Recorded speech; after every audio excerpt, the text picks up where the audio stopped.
New, this new thing. Sarian, good Doing afternoon. well. Good afternoon. So how you been, Doing good, man. Doing good. Doing good. bro? We need to apologize to our viewers. I'm sure it took right. What time is it? We're like 11 seven, minutes. 11 minutes late, and I think I'll have to take the blame.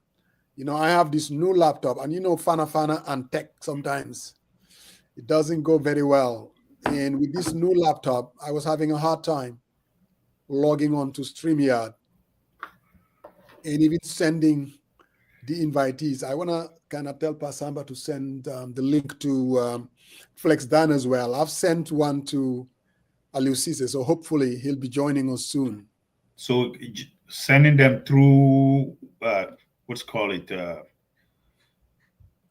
Facebook. try- I tried to send it through Facebook Messenger initially, and it kind of kept giving me an error message. Even yours, I send it through email, I think, to Yeah, your. I got the email, but I just click on the email. It should be straightforward.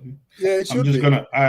I'm not friends with Aliu, but I'm friends with FlexDan. So I'm gonna see if I can copy and paste and send it to him. To Flex, right? Yeah, yeah. Yes, yes, that'd be great. That would definitely be great.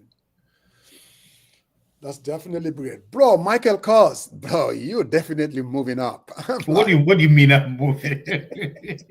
What do you you're mean into I'm this, moving? you're into these brands now. I mean, What do you mean? bro, No, no, no, no, no, no, no. Say you I'm, just realized that I am. Don't front I'm like. like, Jainaba must be doing something. Yeah, she must be doing I something. cannot recognize my Negro anymore. I mean, But hey, don't politicize me, Fide. bro, bro, bro is moving on up. I'm like, wow. Okay, Flex 10, copy the link. Yes. And I believe it's Flex Dan, right, on Facebook. Yeah, or Yusuf Taylor. No, it's Flex Dan. No, I mean, he's my friend. So, Baby Bob Ture, Mune, you're living the good life now. Ako, Sariang is in good hands there. I'm like, I know it. He's definitely in good hands. Boom, boom, boom. That is ano, good. Musaye, Sorangaba. I'm like, yes, sir. He's definitely in good hands. So, No, it's giving me the same thing. It's saying could not. you, how are you trying to send it? But I just sent it to our group chat, and hopefully Coach can copy and paste it from there on See, WhatsApp. I mean, for the past 20, 30 minutes, I've been trying to send it through Messenger. No, it would. It wouldn't. It wouldn't. It says could not be sent. That's what it's telling me too. But you can send it through, if you get the link, you can send it through WhatsApp. Yeah, I don't have FlexDance number. yeah. I just posted on the thing, so hopefully Coach will just forward it to him. Yeah, coach Let him. said he was gonna be late a little bit. He's actually coming. Yeah, Yes. yep, yep, yep. Okay. Now it seems like I push it to Flex Dan now. Okay. Yep, I did. I tried it even on Messenger. It went through now. Yep, yep, yep. I did send it to Mr. Ceesay, Alieu that is, on his So what's up, Musa? I saw your thing, man. On I didn't listen to Coffee Time yet, but I saw your write up on. bro, you should have, because and I'm gonna tell you the motivation behind the write-up, really. Okay. Um I know we've been on this road before, I mean, especially going all the way back to 2020. And I realize how it all came out at the end of the day. We didn't have a new constitution, and there was a lot of blame game, and some of it rightly so. I mean, I think there's unanimity that it was definitely Barrow and the government that kind of, I mean, because The opposition voted for it. His gang voted against it. That's why it never even got to the committee stage. And suddenly, there is one thing that I'm really tired of, is this blame game. And I thought it was important for the National Assembly members to be given an opportunity to kind of go through this thing. Let's find common ground. Let's see how we can put everything on the table, the things that we disagree with. Because the more I listen to people, I came to the realization that, you know what, we are not even too far apart. It's just the nature of our politics nowadays. But if it really comes down to it, because there are two options. From the start, there was this talk about why don't we just amend the 1997 Constitution? That was Halifa Saleh's position. Why do we have to go through this whole hurrah and spend all that money? Let's just amend it and then fix the things that needed to be fixed. Remove the things that were the bad stuff that Jammeh put in there. And then, voila, we'll have the ones that are entrenched clauses, we can put it through a referendum. The other ones, let's say the 50+1, all it takes is the National Assembly just like the presidential age limit went to the National Assembly just after 2016, was amended, and bang, it was done. And then there was another amendment that was done about these, when you cross carpet to another party at the National Assembly, that one was also amended. Okay. We decided to go with the 2020 draft, the people's draft. Everybody was consulted. We went through the whole motion. I get that. But at the end of the day, there was a lot of hurrah. It didn't pass. It didn't go anywhere. I mean, it didn't. We were here back in 2020, three years ago, and we have complained, we have blamed, we have castigated. And that is one thing that I have come to the realization that is not going to bring about change. At some point, we have to put all hands on deck and find out where the disagreements are and disagree to agree, find common ground, try to fix it to a point that there's unanimity within the National Assembly, and then we go out there and sell it to the Gambian people to vote for a new constitution. So they just do it like we did it back in 2020, a whole lot of blame game, a whole lot of giving it up. And when I heard Mahdi, like I said on the piece, Mahdi is someone that I think his heart is in the right place. But I think he got this one wrong. This whole idea of total rejection, to hell with it, let's form a constitutional council. Bro, we are not there. That is not going to give us a new constitution. And am I the one saying that let's just get a constitution no matter what, no matter how rotten? No, that's not what I'm saying. All I'm saying is let's allow the process so that the National Assembly can get a stab at it. That's all I am saying. Now, obviously, some people, Mr. Ceesay, he's on. Good afternoon, Alieu. Good afternoon, Sajang. So how are you? I'm doing well. How about you? Doing extremely well. Welcome to the 40 People by the People. We cannot see you, so I have to gather you. Oh, really? Maybe I need to adjust my light. Just give me a minute. Let me just. Yeah, because a journalist from QTV, we have to be able to see you. We see you always on QTV. Well, Mr. Ceesay, how are you? Fine, thank you, sir. Good to see you. Good to see you too. Great. So yeah, Musa, I get what you're saying, but the position, in principle, we should not give up, but I think we should also highlight what went wrong on the 2020 draft constitution, and also what is the sticking blocks, right? The aspiration of the people, right? So 2020, there's two key fundamentals that I think there's no blame game. Is the truth. Barrow and his MPs don't want it. They reject it because the retroactive clause, and they really felt that the three branches of government, the co-equal branches of government, they really felt that they were taking power from the president.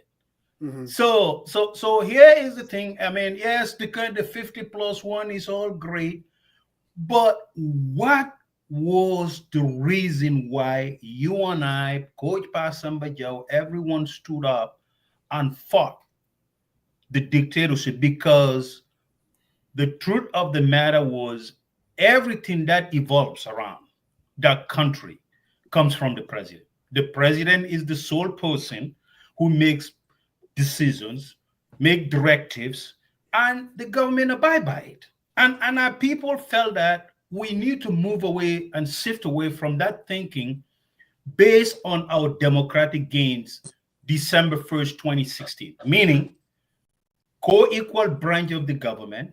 We need to hold our leaders accountable, and we don't want excessive power to the executive. We want the National Assembly to hold, and the citizens have the right to speak up, not per se the president. So if you say, oh, you know what, 50+1, it's great. Yes, 50+ in principle is good. But what are some of those excessive powers, like the appointments and all that stuff and sort of? And just for the fact of the record, you're saying give them chance. Well, there was chance in 2020, right? So the first reading, if I'm correct, and Coach, you can correct me on this. They did first reading. The second reading they rejected because they don't want stuff that it was in there. So if we're gonna play, there's no guarantee here, and we should not blame for people standing up and say, "Hey, we had too much excessive power. What is different? We want a country that is co-equal. We have co-equal branches of the government, but also more importantly, the citizens needs to have a voice." And I think in the 2020, we go into this whole thing. I saw Flex's exchange with Dawda Jallo, but you guys said we had consultation. You don't have a consultation. I mean, and I think the fact of the matter, going to Abuja, that was not a consultation. I mean, why would the CSOs and everybody says you did not consult us on 2024? But I think the meat of the good faith. I think the whole thing evolves about good faith. If you want a good document that's going to work for everyone, you got to start it on the right footing. And that hasn't been done. And there are a lot of concerns that needs to be addressed as well.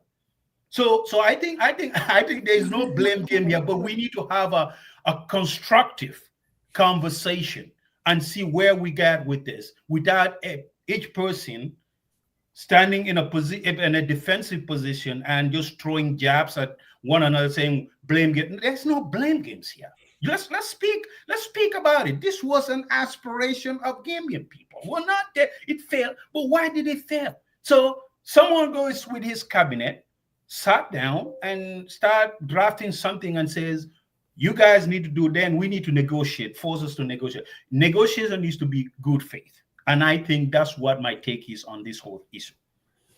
Fair enough. Mr. Ceesay, we still somehow, I mean, your lighting is not working very well. Maybe I need to relocate a bit so that you can see me much better. I think where I must be dark. So let me just move a bit. Are you guys seeing him a little bit? Yeah, well, this is this is the quality of the light quality in the game. I can see him, but it's dark. It's all right. But I mean, we can hear him. I guess that's the most important part. The most important thing, yes. Yeah, at least we can hear you, Mr. Ceesay. It would have been nice, without a doubt, if our viewers can see you as well. And Pasamba, did you send the thing to Flex? I thought Flex was on already. No, he's not. Oh, you did not send it to him? No, remember, I mean, maybe you were not on.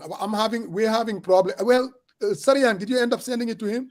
I sent it to him, but you know, the WhatsApp might be faster though, because I don't know. Let me just forward it to him. Yeah, forward it to him. That you know. Yeah, this is what Musa does, you know. Well, you know what? I called him earlier because I was having technical problems with my new, and I told him to log on. He logged on. I couldn't see him. I don't know how he logged on. I'm like, okay. Yeah, But, I use my phone. So oh yeah, that's why I couldn't see you.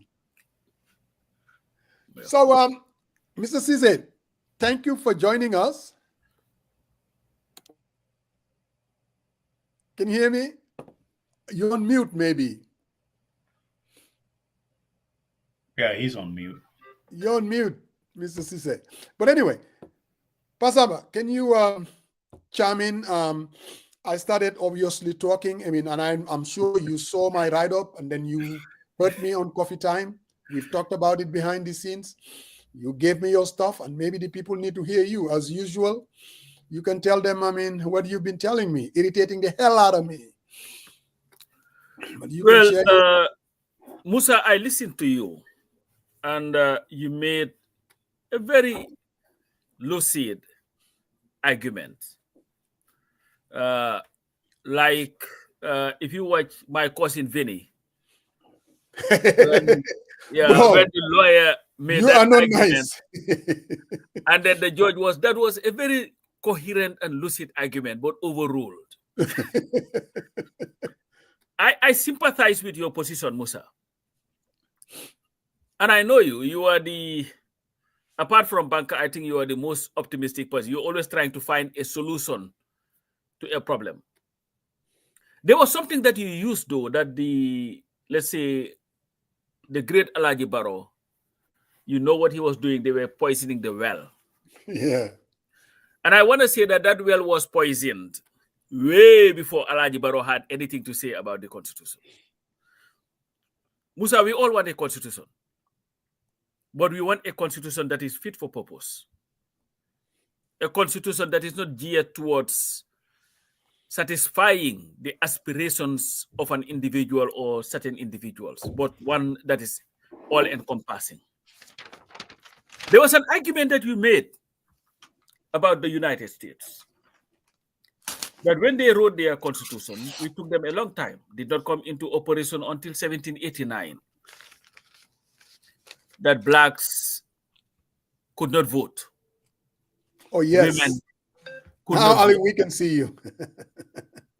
But there was something that you forgot, though. Blacks could not vote because blacks were under subjugation. Blacks were slaves. They were not even considered full human beings. They were considered 3/3 of a human being, 3/5 of a human being. So, of course, Pasamba, just digress a little bit. Sorry. Here to Tukulor, I sent that the same day on, so you can stay. I sent that already. I'm surprised that you guys didn't get it. Go ahead. Well, I sent it. I wanna congratulate Tukulor, who was recognized by her job. She does a great job in helping people, and I know that I was talking about constitution, but definitely there is something that NDS Tukulor to us, is that she is a very compassionate and passionate person, and she does a great job in helping people, and cares so much about people. And I just wanted to congratulate you, my sister from Sekunda, for that recognition that you got. We are really, really proud of you. And I know Musa Jeng pissed you off a little bit, but that's what he does for a living anyway. So, but you know, until she comes back and apologizes to me. What is he going to apologize? Leave the lady alone. I don't think she needs to apologize to me, because the Lord that I knew going all the way back to Gambia L was tolerance and agree to disagree. She would never. That is why in this, but anyway, go ahead, Pastor. So like I was saying, the United States Constitution, right, of course, they had a reason to leave people out. Right. The blacks that you were talking about were considered 3/5 of a human being. Right. To them, they did not exist. To them, they were properties of those who were writing a constitution. The constitution that we're writing today in the Gambia, we're not going to ask the sheep and other animals to vote, because we do not consider them humans. So they did not consider blacks humans. Women. Yes, constitution writing or the constitution process. In fact, I have to, anybody who lives in the diaspora, especially in the US, and is interested in Halifa's book on this constitution building, I have it, get in touch. It's a difficult process, Musa, everywhere. And one thing that cannot be left out of it is the politics of it. Correct. Because at the end of the day, politicians are also, usually, constitution is supposed to protect the citizens. But for the politicians, it is something that is supposed to help them also safeguard their interests so that they will be able to find a way of also being in power. So whatever happens, they are looking at it from a political lens. Now, the well was poisoned, Musa, in 2000. Actually, the well was poisoned in 2017. Musa, I think the cleverest thing that Coalition 2016 did was saying that whoever the flag bearer was going to be a transitional president. Somebody, it's against the constitution. They didn't make sense. This was what they saw, Musa. Correct. Because if you are not invested in it, if you're not interested in succeeding yourself, all you are interested in is a constitution that will be acceptable to all. Absolutely. But when that was thrown out the door, that's where the problem started. Because Adama Barrow believed that, 3 years, he was not saying anything about it. When Mr. Dabo came and said, anybody who said, force him or whatever, you'll go to, what did he use? I'll go to court or whatever. That emboldened him. We have to accept that. And what he did he do? He wanted to engage in a palace coup within the UDP to dethrone Ousseynou. When that could not succeed, what did he do? It was just October. In fact, I just saw a status that I wrote today that Adama Barrow has finally told us what we all knew, that he was going to form his own political party. And when that happened, that was when everything went out the door. The whole coalition agenda went out the door because everything that Adama Barrow did, Adama Barrow was looking at it or doing it from what was going to be politically beneficial to Adama Barrow. And this was why the 2020 draft failed. It did not fail because of any other thing that Alhaji Mbow stated here. It failed because of the retroactive clause of the term limit. And what Adama Barrow wanted was, now here's somebody who said 3 years. Then I'm doing 5. Then we said, okay, we can even give you one more time, 10. But he wanted 15. And because of his greed for power, his desire to self-perpetuate, to be in power for at least 15 years, we lost 116 million. And the whole aspirations of Gambians was thrown out the door. Was the 2020 draft perfect? No. But this government never gave it a chance. They could have gone to the committee levels, Musa. Musa, you've negotiated with Gambians. We are not the most difficult people. And I can guarantee you, if they had gone to those committees, that retroactive clause could have been changed easily. Because we are not the most difficult people. You've been in negotiations with Gambians. First off, our memory is so short, our attention span. The longer the meeting, the easier for you to change our minds.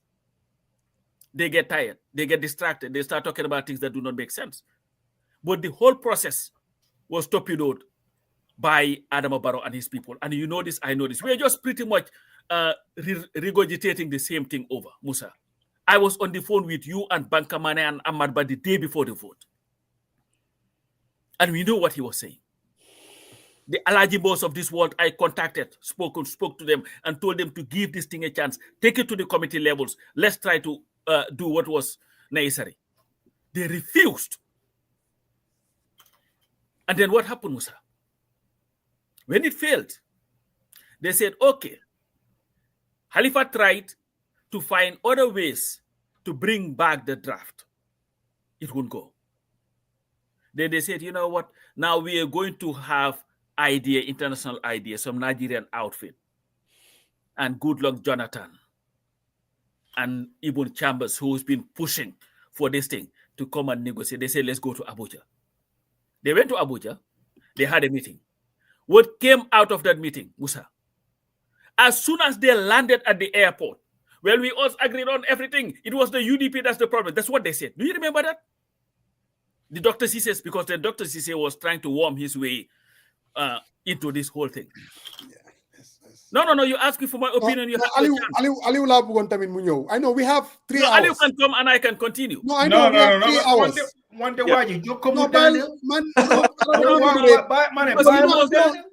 No, Sian.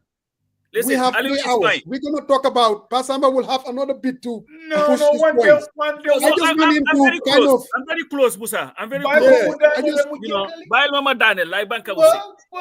But then when they came from Abuja, it try to fill a buster here, man. The perfect opportunity to say, you know what, these are the disagreements. Because that's what they said. They went and they figured out where the disagreements were. And how do we narrow it? They involved some civil society. What happened? They put all those people aside and went into a room and drafted a document and came to us and say, we have just presented the 2024 draft. And now, all of a sudden, they want all of us to clap for them. They want all of us to now do what they would have never allowed us to do. So to me, in conclusion, Adama Barrow and his government, the NPP, are not interested in a constitution for the Gambian people. They are doing it for compliance. We all work where places you are required to do something. Sometimes you just do it just for compliance. And I believe 110% that Adama Barrow and his government are not interested in having a constitution. They're interested in complying with some of the decisions or promises that they made to donor partners and say, well, we've brought a draft. Because they have not brought this draft in good faith. They did not reject the first one in good faith. They are not interested in anything. So if anybody points in the world, it is President Adama Barrow and his NPP. Thank you. Again, we got 2.5 hours. We're going to delve into it. I mean, Yusuf Taylor is on, Flex Dan, and then Mr. Ceesay, Aliu. Welcome to the 40 people, by the people. I always say that when you tune into Gambia television, QTV, there's a personality we call here in the US, Walter Cronkite. You are definitely the Walter Cronkite in the Gambia. People don't know you maybe in the diaspora. Can you tell them a little bit who Alieu Ceesay is, what do you do, and before you delve into the conversation?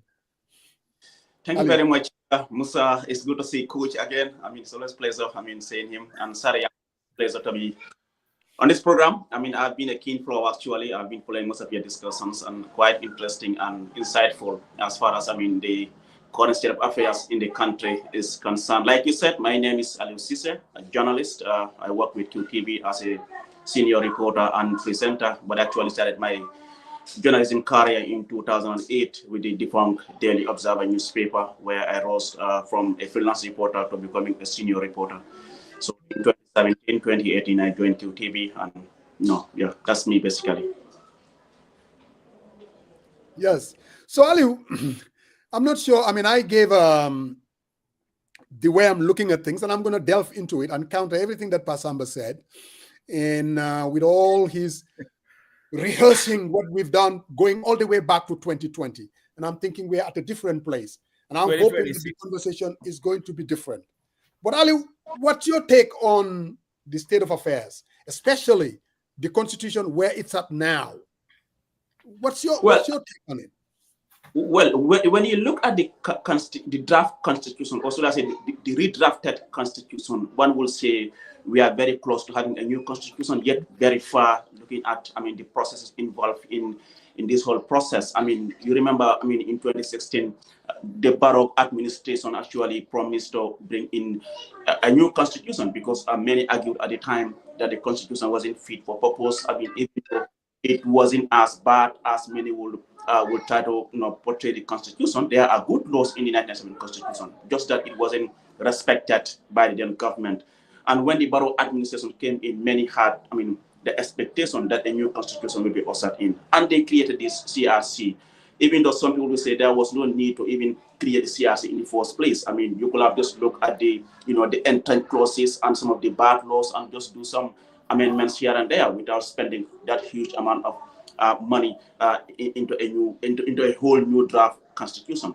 But the good thing is that the CRC really did their work. I mean, they engaged people from across all sectors. I mean, including the executive, I mean, who also gave in their opinions. Like Coach said, there is nowhere in the world where you have a constitution that addresses the aspirations of everyone. I mean, we all can agree with the constitution, but we compromise at a certain level. And then this was done. The diaspora was engaged, who are playing a very key role as far as development of this country is concerned, even though they are still not, they can still vote unless if they come back home to vote. And then, I mean, this was done. I mean, the draft was prepared, sent to Parliament for parliamentary, I mean, endorsement and all. And we also what happened. I mean, for most of us who have been following the process, we knew from day one, I mean, when the debate started about the issue of the retroactiveness of the 2 terms limit, of course, the issue of secular, but we know the issue of the retroactive was the main key issue here as far as the debate in Parliament was concerned. And it was never passed, and we all knew what happened. So from there, then, I mean, we've seen organizations trying to re-engage stakeholders, organizing events here and there. The Gambia participates, organizing the constitution we want. We have now seen the National Human Rights Commission also organizing series of, dialogues. We've seen even chambers coming out of the country, I mean, as he wants, just for the sake of, trying to reach a consensus as far as the constitution is concerned. Yet now we have seen the executive has regazetted and redrafted, I mean, the CRC draft constitution 2020. I mean, even in that constitution, people are questioning, I mean, whether the executive even have the powers in the first place to really, touch the draft constitution. I mean, because this was a draft which they were engaged on. They said their views, their opinions as to what they think is right and not. And this was done with all stakeholders. Now the issue is, I mean, this redrafted constitution, for example, I mean, when you look at it, the issue of the term limit is still maintained, but we have seen the issue of the retroactive is out, meaning, yes, we have term limits, but meaning now is giving the president, that room to serve another 2 terms, meaning 20 years. I mean, people not overstaying in power, but with the redrafted constitution, meaning the current president can now serve under 2 terms, so meaning Barrow can serve under 10 years, I mean, plus the 10 years that he has already served, meaning 20 years. Aside from that, I mean, there's a very fundamental chapter in the CRC constitution, the draft constitution rather, which is on leadership and integrity, chapter 5. I mean, we have seen that draft, that chapter totally removed, I mean, in the redrafted constitution. I mean, which talks about, I mean, if a sitting president after leaving power is found by a commission of inquiry to have committed financial crimes or corruption, stand to lose all the benefits that comes with being a former president.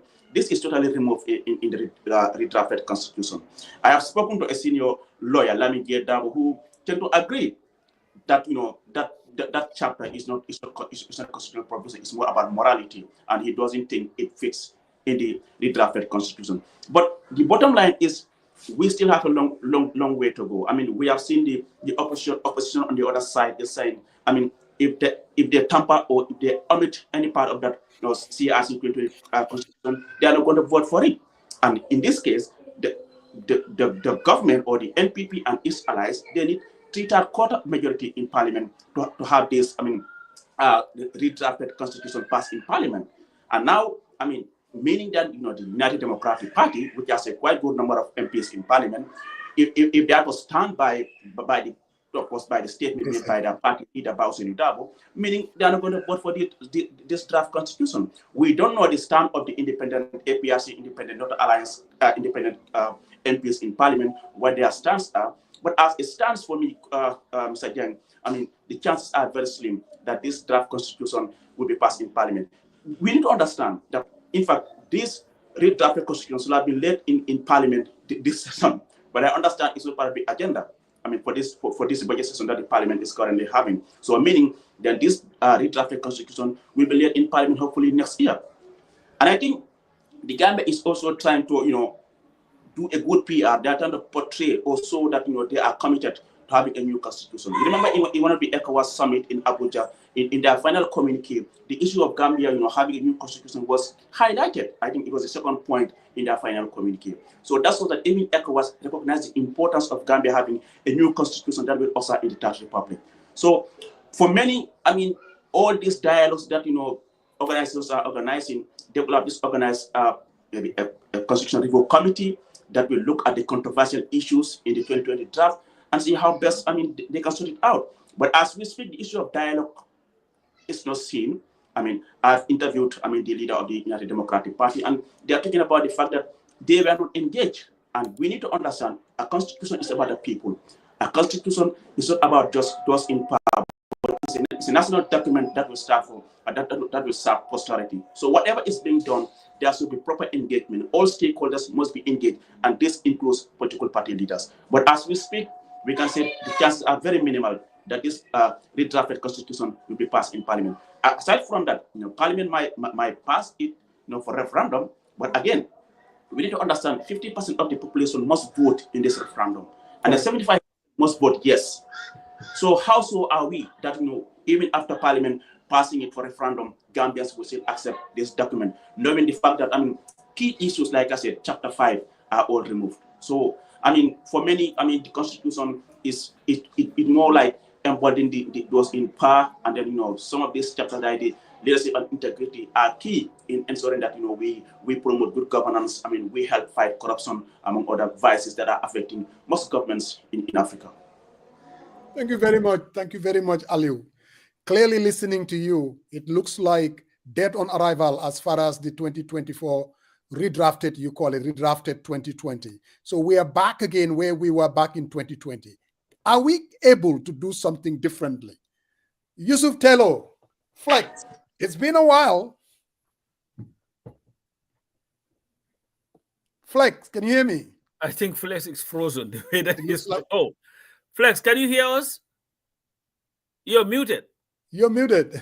I'm having a bit of technical problem. Unfortunately, what happened is I'm not seeming to hear you on the phone that I'm using. I think I'll switch to my laptop. So I've been using my other phone here, right, listening. So that's why the delay in me catching up.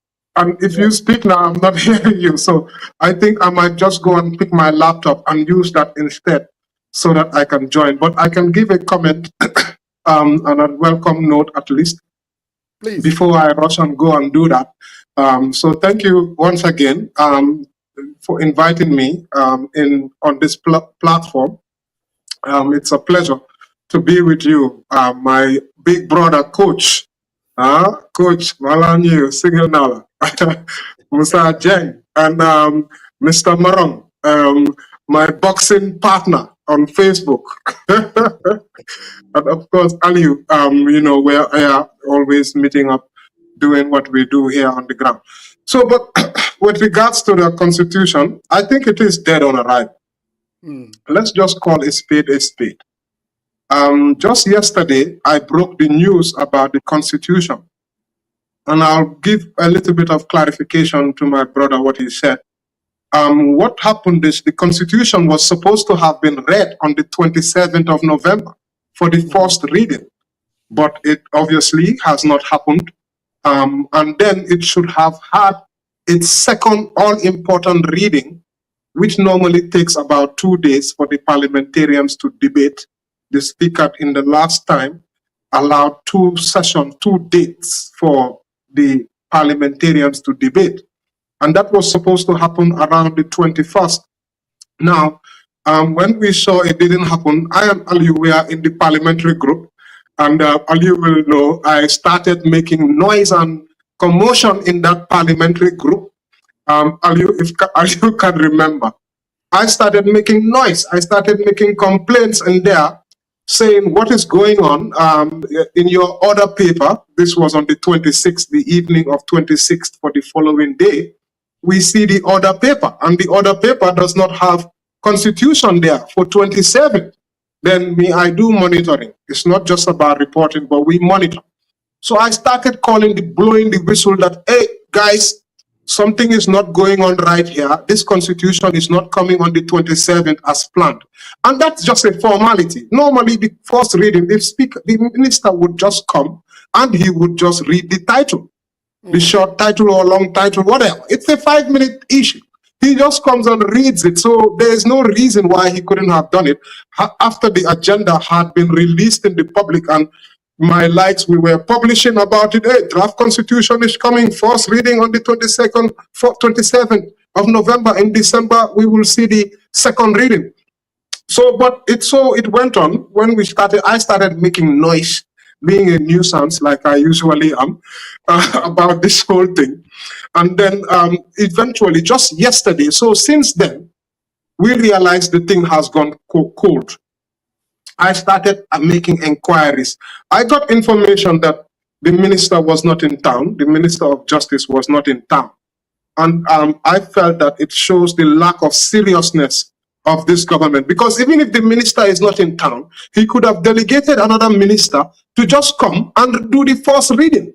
That is done easily. Perhaps it's the second reading that he might need to. You don't say anything apart from the title. That's it. Right. It's in the second reading that you go into the merits and the pros and cons of the bill. That's the longer part, a little bit longer. You give the merits. You're not even talking about the clauses in the second reading. It's the second reading that the minister needs to do that. So it's unfortunate that they couldn't delegate. The minister was out of town, according to the information I had. Yeah. So, and I feel that this speaker has been giving cabinet ministers too much of a free hand. You all saw the budget. It was supposed to have been tabled, and the information that I had when I started digging into it is that the minister was colluding with the finance minister to even advise him that, you can come later. For whatever reason, they said that they had meetings with Bretton Woods institutions, to talk about our budget, because, they are trying to have a 30% salary increase. Politics time, they want to get favors. Anyways, it's just, I'm showing a pattern here where the speaker continually allows ministers to flaunt the agenda.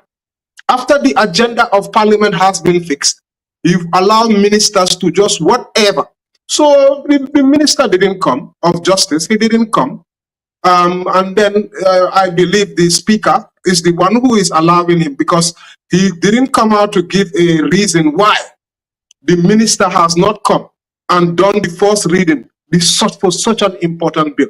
Anyways, fast forward from 27th, when we started flagging the flag that, hey guys, Constitution is not coming on the 27th, something is wrong. They are not telling us what is going on. Speaker is not even explaining what is happening.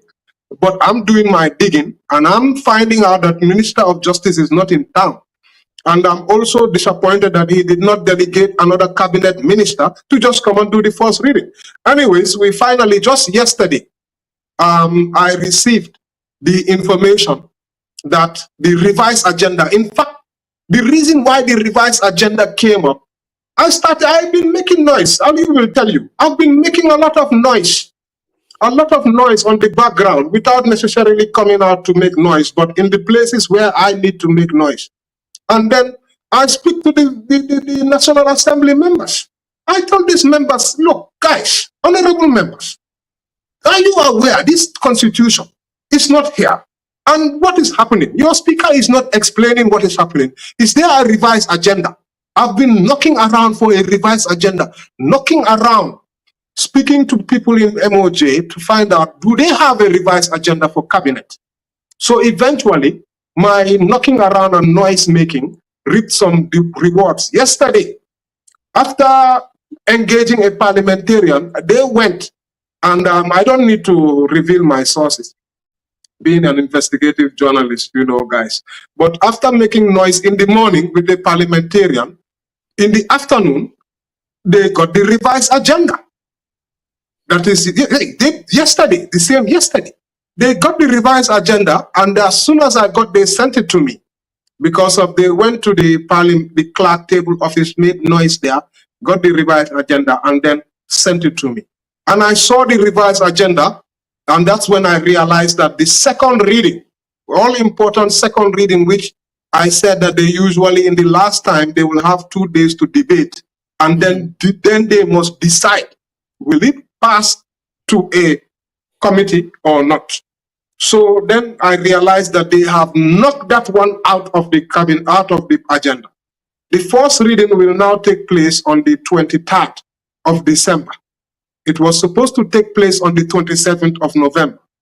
The second reading, which would have taken place on the 22nd or 21st of December, obviously, is now KO'd out of the agenda. So what will happen now, the earliest that we will know about the second reading is next year when the agenda for Parliament comes out. And I'm usually one of those who receives it as soon as possible. I usually break a story as soon as I receive the Parliament's agenda. I would highlight when budget is coming. I would highlight when key important bills are coming.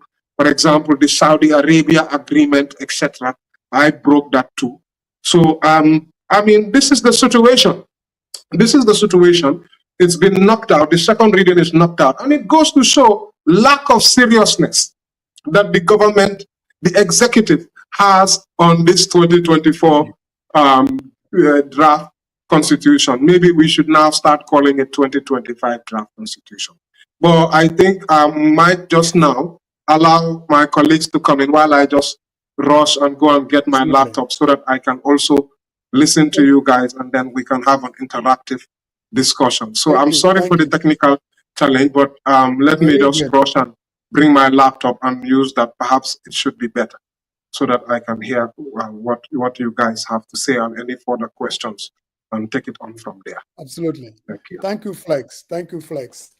Guys, really, I mean, when I listen to Pasamba, when I listen to Sarayang, I mean, there wasn't anything that you guys said that you haven't said before. And I get it. I mean, I seriously agree to everything that you have said and where the blame is supposed to be placed. But that's not where I'm at. I am tired of replaying, rehearsing what we've been talking, going all the way back to 2020. Something has to give. And I seriously do believe that something has to be done, something different. Yes, we had the 2020 draft. We went out there. Gambians were consulted. Everything was done the right way. When it get to the National Assembly, it was killed, Pasamba, like you said, by Adama Barrow and his clique. But what did that do to us? Then what? Here we are. We don't have a constitution. Now, is there something that can be done to salvage it? Everybody is saying it's dead on arrival. We all understand that constitution making is a very complex process.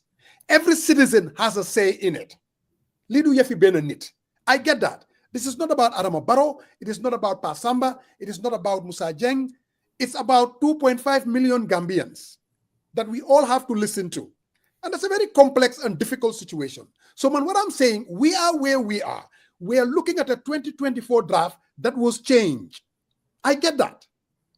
But my position is, why don't we allow the process? Why don't we allow the process to get to the National Assembly? Rehearsing, blame gaming, calling it what it is, poisoning the wealth, is not going to help us find a common ground. It's not going to do that. That is not going to make it happen. The only way that we can have a constitution, because there is unanimity that the 1997 constitution is not good for our democracy. There is unanimity that the 1997 constitution is not going to do it. We need to replace it with something different. That something different cannot be just like the 1997 constitution. We all agree to that. Now the question is, how do we go about doing it? If we are putting so much emphasis on the process, I agree. The process was flawed. The process was hijacked by the executive. I get that. But we are where we are. The 2024 draft was the one that was gazetted. There are good things in that constitution. In fact, if we're really honest to ourselves, what we have in the 2020 and the 2024 draft, I mean, there are differences, but they are not huge differences. It's not a gulf that we cannot sit down. Let's put it on the table. The differences. Let's do that. Let's have a civil, constructive engagement, and an honest one for that matter. But that's what people are having. Can I let me finish? My friend. No. Dogon Gawade. So don't worry. There's one thing that people are having. There's one thing that I told you. I told you that you remember when Nelson Mandela, who went to prison for 22 years, At some point, 27. Because people like you, and taking a hard position, it's not going to take this country to the next level. There has to be compromise. No matter how odious you think the other side is, the country doesn't belong to anyone. It belongs to each and every one of us. All I'm saying is, let's put the marbles on the table. Let's find the disagreements. Like I was telling you, accusing Yune, Nelson Mandela, when he walked out of Robben Island, decided that he was going to talk to who else but the clerk, people that have murdered them, people that committed massacre at Sharpeville, people that killed Steve Biko. But Nelson Mandela thought it was necessary to talk to the other side. If Pastor Majau was one of his advisors, the man would have never spoken to de Klerk, because the hardened position that you tend to take. In life, there has to be a compromise. There is a reason why they don't have a resolution in Sudan, because there is a reason. For the past 50 years, you cannot have a resolution in Gaza or in Lebanon. I remember coming to the United States, the massacre at Sabra and Satila. That problem continues to happen until today. You know why? Because they are unwilling to put the marbles on the table and find a resolution. All I'm saying is, yes, I get it. I honest to God get it. That maybe even this government is not committed to a new constitution. Maybe they are not. But you know what? Listen to me. Let me just ring my jaw. No, I'm coming back. Please be quick. Balalma. All I'm saying is, I'm not interested in rehearsing what happened in 2020. I am not interested in, all I'm interested in now is, we are where we are. Let us be honest and objective. Let's take the 2024 draft, allow the National Assembly members, where they disagree, they put it on the table. All right? Confirmation of ministers from the cabinet. We have a problem with it. It's on the table. Okay?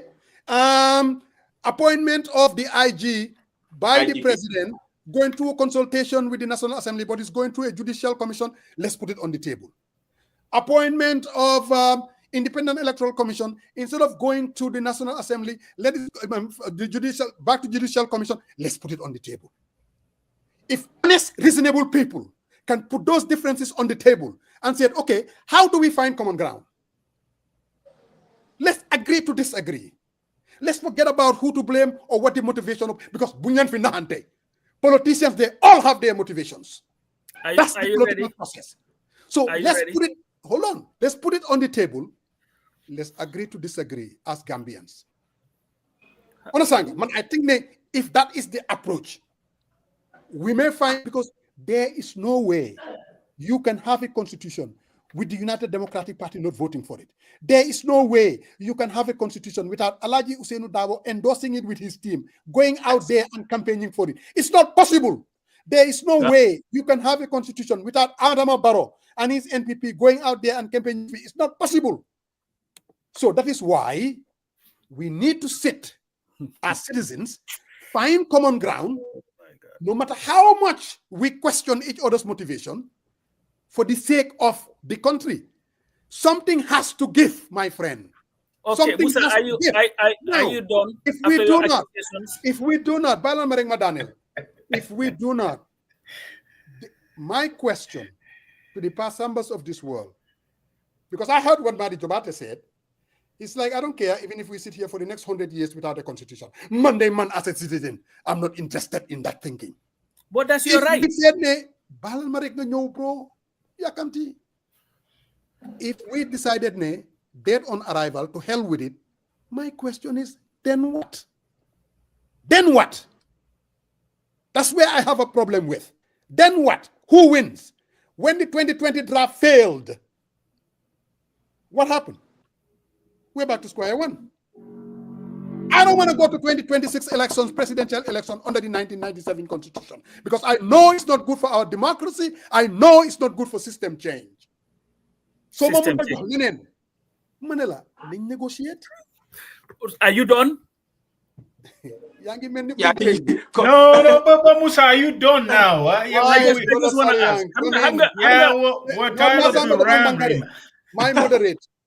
No, it's not. No, you're not moderate. You didn't accuse Sariang of anything. I'm just asking you, Sariang, to respond to Don't allow Sariang. Let Sariang speak first. Sariang, go Sariang, ahead. Marong, Yes, sir.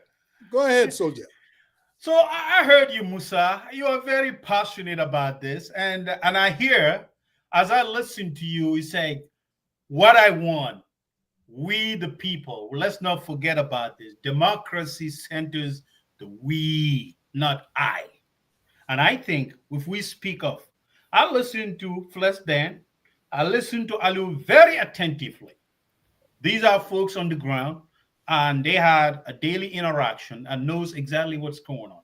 One thing that I know through my adult life and professional life, if there is a pattern of decision over and over and over by an individual or an organization or by a leader, it tells more about that person's attitude and behavior. That is very, very certain. So we can go in there. We're not blaming nobody. I don't know why you are too wrapped up about we need to take this. We did all what you are saying today. That has been rehearsed in 2020. As I said, Flex Dan is here, Alieu is here. The 2020 draft went through its first reading. After first reading, it got killed. It didn't go past to that stage. It could have been beneficial. What you were saying today, we could have done the same thing. Took it to the committee level, areas that we don't agree, debated, compromise, right? So, but Musa, the fundamental key here is bad faith. That's what we're talking about. It's not like a blame game and all that. That's not the point. So what you're saying exactly, if the other side says, okay, you know what? We're not going to go this way. Who is going to blame each other? What we're saying is, at least, I think if they are serious about this, like I listened to Fleck then, I think the Minister of Justice should have pushed this too, because they had so much issues. The first time when this draft 2024 came out, the pushback from the public and all that, I think I will stick with my schedule and go out there. If I'm not around, give it to someone to go read it. Take it to them, have a dialogue. They didn't do that.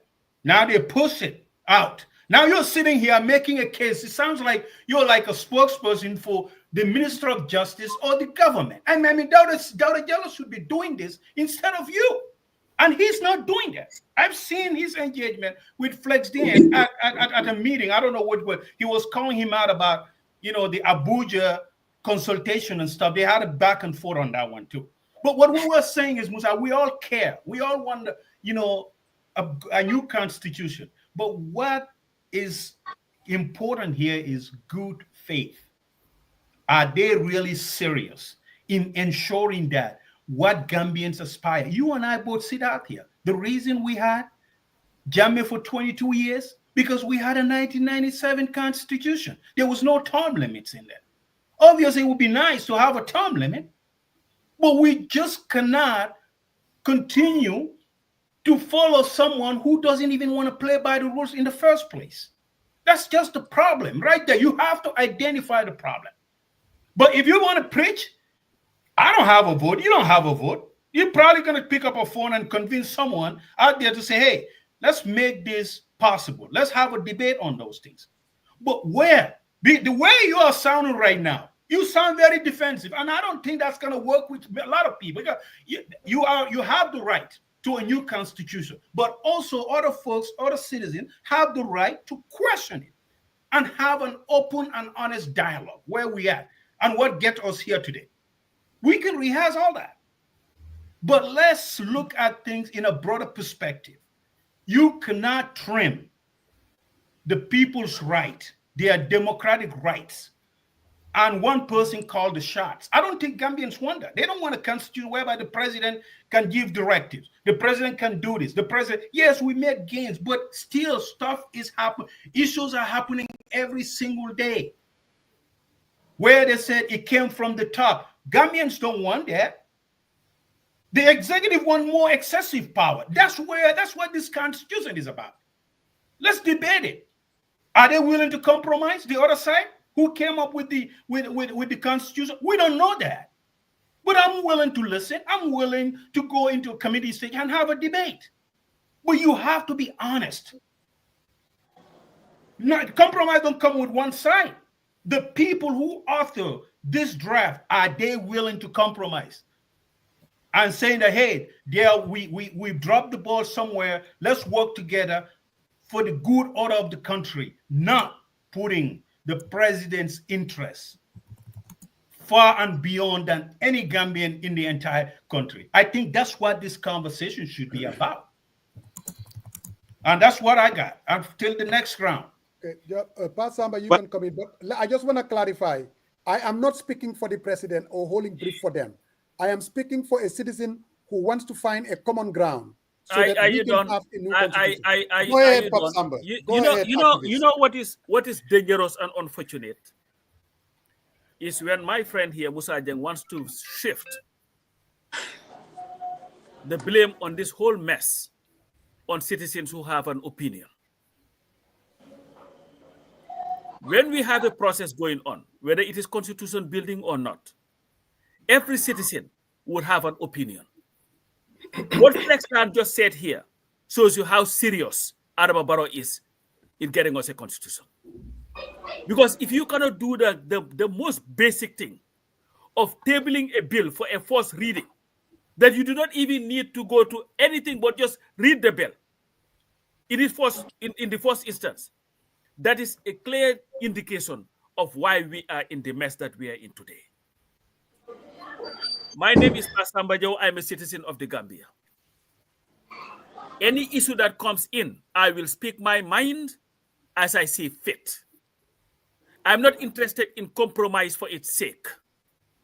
I'm interested in a constitution that would address the basic needs and aspirations of the Gambian people. The sticking point that we have in this constitution, an issue that you have, Musa, and you know you are struggling to find a resolution with it. What difference does it make if Adama Barrow can be president until 2036? Do you see a way where if they go to that room, that they will come with a language that will be acceptable to all for Adama Barrow not to serve another 2 terms? That has been your issue from day one. The Gambia does not need, in fact, did not need anybody to come and intervene in this matter if it was done with honesty. The government of Adama Barrow and their partners have been dishonest from the get-go in this whole process. So you see, let's have an honest conversation. That's what we are having. Let's agree to disagree. That's what we are having. We've not started fighting yet. We are having a conversation, agreeing to disagree. And in a democracy, what we are having now is what you have. In a dictatorship is when everybody falls and agree with how a process should go. To shift it to, oh, you guys, if Mandela this, they would have heard it. Yes. In fact, there were people in the ANC who had an issue with it. Thank God they didn't listen to them. But you know what?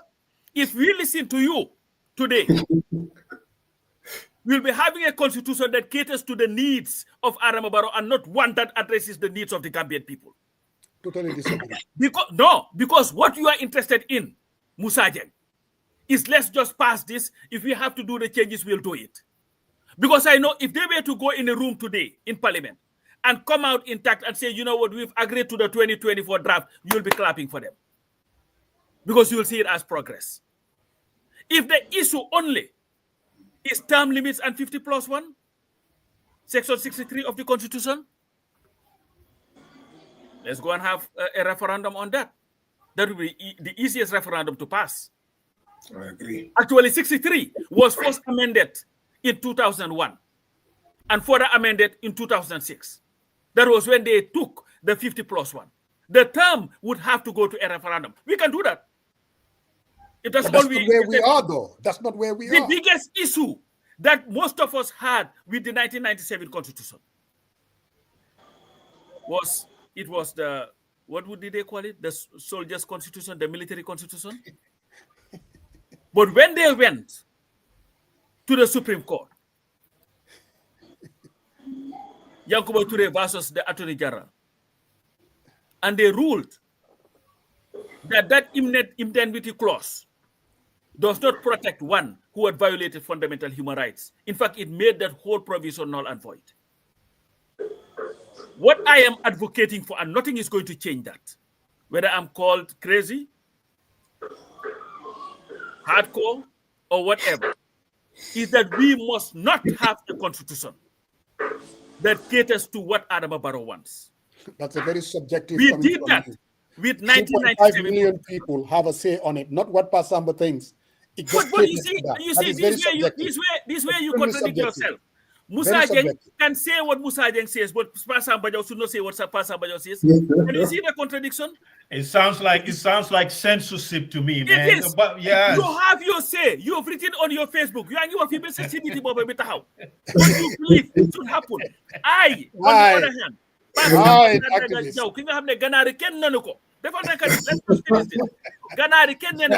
I suppose to have a say.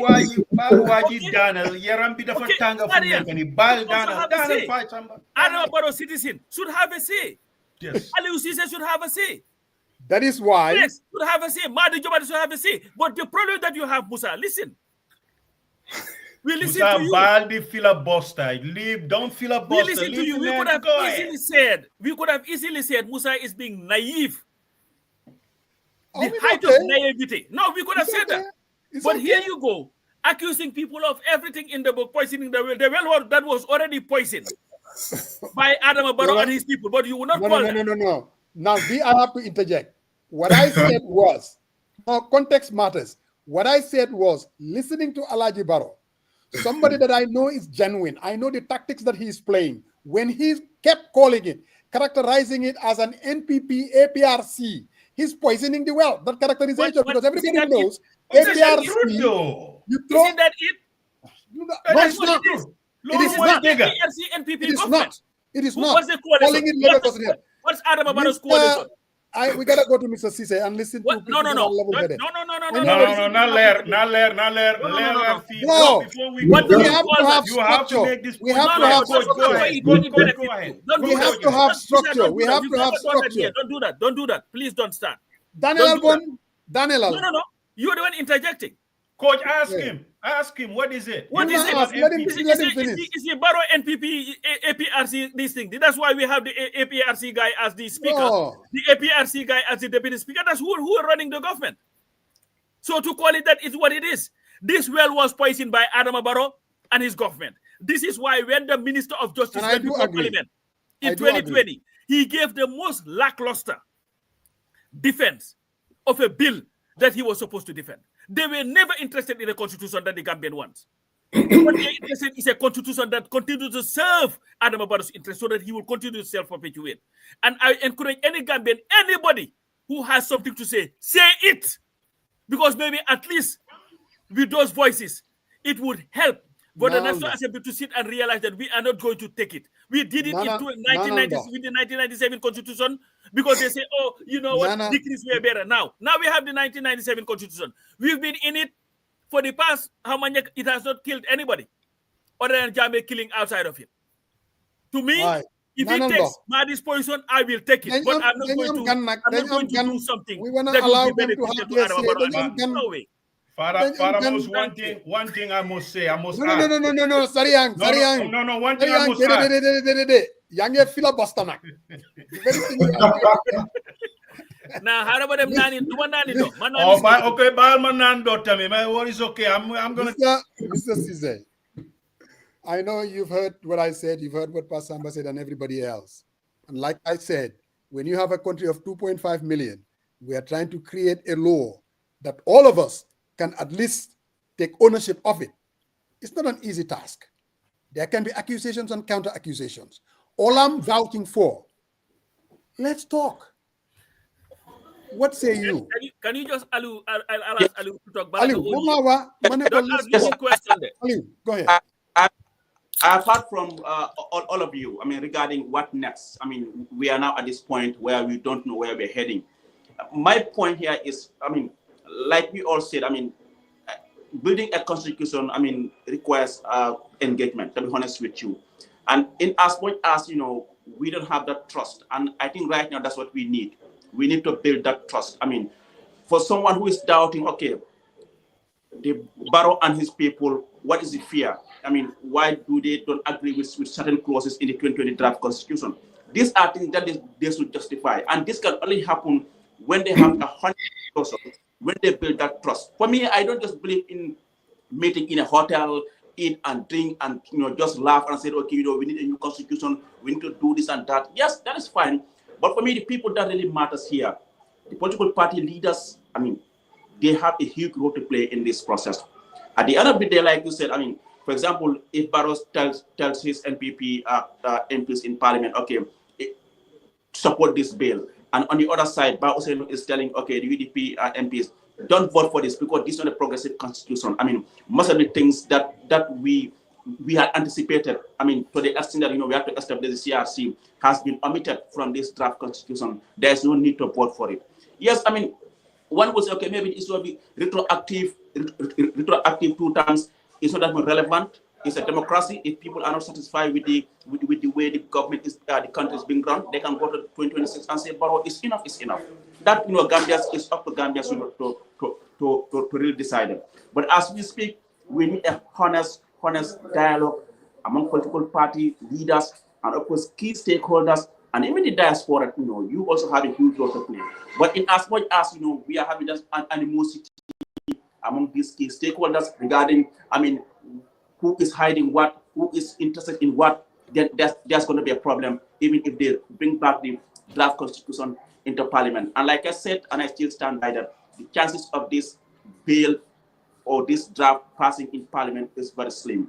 Because already, like I said, most of the substances that, will have, make this constitution more progressive is Chapter 5 for me is very, very important. I don't know, I mean, what is the fear that, they have to remove a whole chapter on leadership and integrity. That is something that for me, like you said, like Coach said, we hope the Minister of Justice will be able to justify this. I mean, because we saw when the bill was brought in Parliament, he had just assumed newly because Bartamido was the minister back then, and Bar was gone, and then Dawda Jallow came in. And for many, they believe, the minister didn't do a good job, I mean, in terms of defending, I mean, the 2020 draft constitution. So they believe there was so much conspiracy in having the 2020 draft, I mean, rejected in Parliament. Even though people say, okay, it's democracy, I mean, they voted and that's it. But then for me, having a honest dialogue, where you have all these key stakeholders sit in a round table and discuss, and not to look at personal interests or, the interests of your party, but looking at the interests of the country. Because at the end of the day, that is the main reason why we invested over $100 million on having a new constitution. Is to bring a constitution that will serve posterity. It's not a constitution that will serve an individual or a constitution that will serve a particular regime for maybe 5 years or 10 years. We want a constitution that will stay here for as long as you may think. So for me, that's the most important thing right now. We need honest conversation. We need to build that trust among the stakeholders, and the political party leaders, they have a huge role to play in this whole thing. Because if they don't agree, there's no way that this bill will pass in Parliament. Thank you very much, Alieu. Yusuf Taylor, you've heard what people personally will characterize as everything that I said is naive, and some people are saying I'm holding brief for the Barrow government, which I don't think. And they say looking for jobs. Which I don't think I'm doing. I'm sure you've heard me saying that. Just for the record. No, I said no. I said, hold on. I said, you sound like.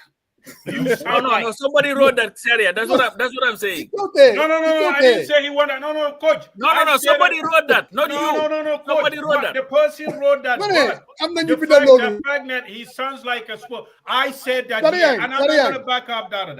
No, sorry. You sound like that.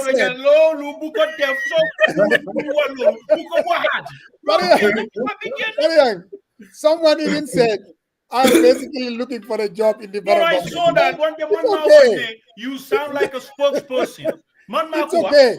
But Flex Dan. I'm not gonna back up. You need to stop sounding like them and start speaking to Flex Dan.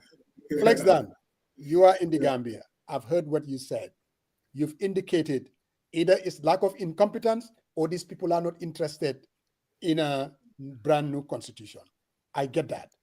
Total rejection. My question is, then what? Because you know what my problem is? I do not want to go to the 2026 elections with the current status quo, meaning under the 1997 constitution. I think it's a problem. It's a problem for our democracy. It's a problem for the opposition. Natamas has just said, even 50+1, there is no guarantee that the opposition can come together and defeat the incumbent. To Natamas, I said, I know that going into the elections under the 2026 election, to me, it's much more, it's riskier as a citizen. Flex down. Then what? If there is total rejection, then what? Can you help me out here? Yeah, thanks. I think you ask a very important question, and that is one of the things we don't think about options when we are talking about the Constitution. We see it as a zero-sum game. It's either this or nothing. But I'm one of those people who don't believe that. And I think, first of all, I think there's something very important for us to address. You know, I want to talk about the myth that the 2024 draft is about 90% close to the 2020. Now, if you listen to, I'm not an expert, right? I'm not a legal expert. But if you listen to, for example, Alieu Ceesay, the former president of the Gambia Bar Association, he is saying that this 2024 draft constitution is going to perpetuate dictatorship in the Gambia. Why is he saying that? He gave a lot of reasons. But one of the reasons which I want to highlight is that in some areas, the 2024 draft is even worse than the 1997 constitution that we have. And I will explain. Tango even said that in their statement. They've done a comprehensive review. And I'll give you one reason why. You see, if they pass this 2024 draft currently, I'm not saying if NAM's corrected, and I hope that they do, although I don't believe they have the political maturity to do that. I don't trust them because of look at how they vote. Yeah. They vote on party lines directly. Alieu knows. Alieu sees how they vote.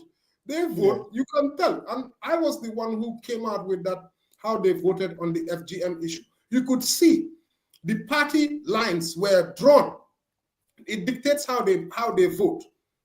Why do I say the issue of dictatorship? If they pass the 2024 draft right now in its current state, the National Human Rights Commission will no longer be independent. Can you imagine? So an independence that the 1997 Constitution currently gives the NHRC, they will no longer be independent. They will not go to Parliament for them to tell who is going to be a commissioner. And no, it will not. Parliamentary approval out of the door. That was the question which you saw me having a grapple with the Minister of Justice. And I'm not going to lie. When it comes to the Constitution, Coach, you know, I'm very passionate. I had to confront the minister. I said, is this the change that people have promised us? That you are going to allow the president to continue to do all kinds of appointments. Now you are even taking us back. Another issue which I have, and I'm saying that this 2024 draft, it is not 90% close to the 2020. It is far from it. It is day and night. And even in some instances, it is worse than the 1997 Constitution. Look at the issue of the nominated members. Oh, you have a speaker there right now, isn't it? That's why they are. Why is Barrow, Alaji Barrow saying it's an APRC NPP constitution? They are still maintaining the issue of nominated members, which was taken out in the 2020.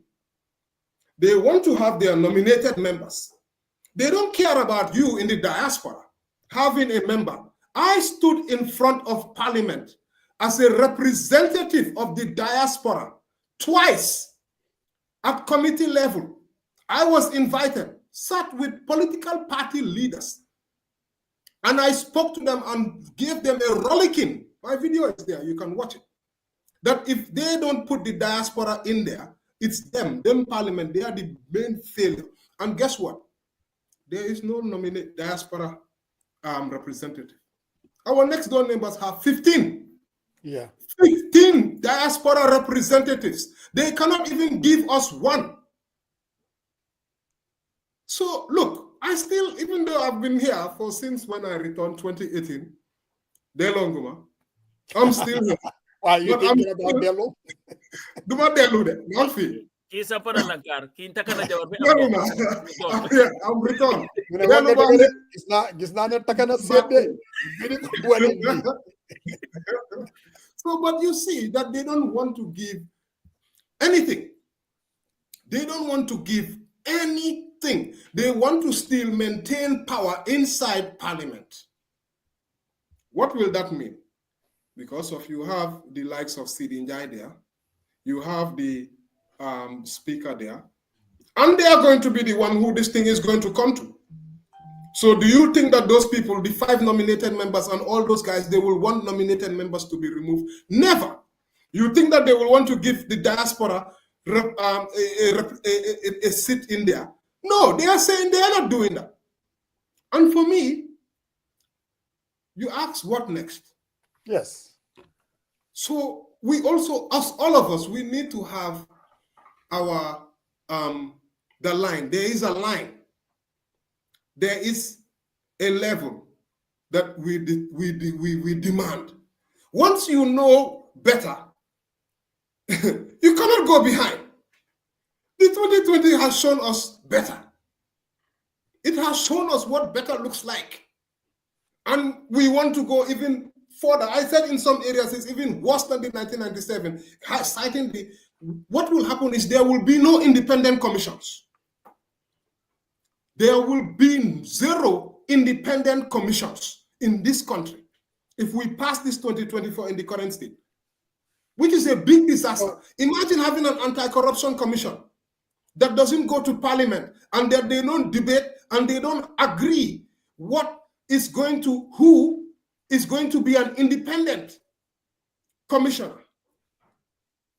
Can you imagine? Of course, I've seen a comment that in 1997 does not provide for any diaspora representative. But the 2020 takes out all nominated members. And now the discussion was for us to take it from at that level to diaspora members. So, and I feel for me, Flex, I just wanna, this is just for my own education, going back to the 2020 draft, which I cannot remember. How you said that there's no nominated members in the 2020. Yeah. In the 2020. How did they say, for instance, the election of a speaker and a deputy speaker? How was that handled again? I cannot remember. Is it going to be an elected position? Yes, it's going to be an elected position. Yes. Okay. It's going to be an elected position. Okay, that person would be, the speaker and the deputy speaker would be elected by the people, right? Yes. All members must be elected. There's not going to be anyone nominated. So because of you are going to only have nominated members, so you can only pick from you are only going to have elected members, so you can only pick from an elected member to be the speaker. Correct. So that would be very important. So Flex, when I ask what next, basically listening to you, you're saying, look, what next? Let's stick with the 1997 Constitution and we'll be fine until we can change it. Is that what next? We can amend, and this is where I say that we need to have options. You can amend it. We are still going to be wrestling. There's going to be a compromise. Even if you want to amend the 1997 Constitution, there is going to be a process where National Assembly members are going to sit down. The people that you think that they don't have the political maturity to do this, what makes you think they have the political maturity to go through this amendment process of the 1997 Constitution? So amending a whole 2024 draft constitution to turn to something close to the 2020, let me tell you, is near impossible. But coming with a bill, which, for example, is a very straightforward bill, you know, you have some of the bare minimums which you believe is needed to go into 2026 elections. For example, 50+1, for example, 2 terms, and the minimums. Yeah, but you know, the 2-term Flex, which we don't have in the 1997 Constitution, it's going to be an entrenched clause That means we will still be dealing with when does it kick in if you amend it. Is Adama Barrow still going to run 2036 or 2056? The problem is still going to be there. So thinking amending the 1997 constitution is a much easier route. I think you guys are daydreaming. It's not. No, but the 2024 is giving you the same thing. The 2024 draft right now, it removes the issue of retroactivity. So, I mean, what bill they are going to bring, you and I cannot say right now. And if they bring that bill, right, for example, even if they don't put retroactivity, National Assembly members, they are the ones who are to decide. They can bring in the retroactivity if they decide, if they are so mature. I don't believe that will happen, because once retroactivity comes in, I believe they will reject it. This is how I see it. But that goes to tell you, you are not going to get what you want with these people. Yeah. They are not going to, there has to be a bare minimum. And people like me, we are not in this constitution debate or this constitution dialogue for expediency. I don't mind another 10 years, if it has to be, for us to get a good constitution. And you know what? We cannot see the constitution as just, oh, we don't want to go to the next election by having the 1997 constitution. And that's why we have no choice. We must take the 2024. No, for me, that does not work for me. And I've seen better in the 2020. You cannot take me back, you know. So I believe it's unfortunate. Yeah. You see, timing also is important. The fact that they are bringing this constitution in this time, 2024 coming to 2025, in political height of political season, is a big red flag. For me, let me tell you something. The 2024 draft, it will not pass the second reading. I've spoken to National Assembly members. And Alieu has just told you. I'm sure it will not. If the current trend of the Passambas, the Mari Jobates, the Yusuf Taylors, and then of course Atarayu of all these partisans, yes, it will not see the light of day. If they listen to reasonable, independent, pragmatic people like Musa Jang, it will. No, I'm just kidding. Of course. I mean, everybody believes that they are independent. Everybody believes that they are independent. Everybody believes that they have the best intentions. And even best intention. When we say best, we mean better than the next person. Right. But in all seriousness, I mean, when we talk about a constitution, we need to put national interest first. We need to put our own personal interest back. And when we start to do that, we will be able to sit at the negotiation table. And I don't think that we need all these international ideas coming with their big projects. Let me tell you, civil society right now, they are going to these people. You know why? Let me tell you, they pay good. They pay good. They pay good. They pay in, is it not dollars like, what are euros like I did? I mean, I'm not serious, no. Well, I have no idea how much they are paying, but I know for so they have been organized so many engagements, dialogues here and there. So the hotels are very busy, I mean, these days.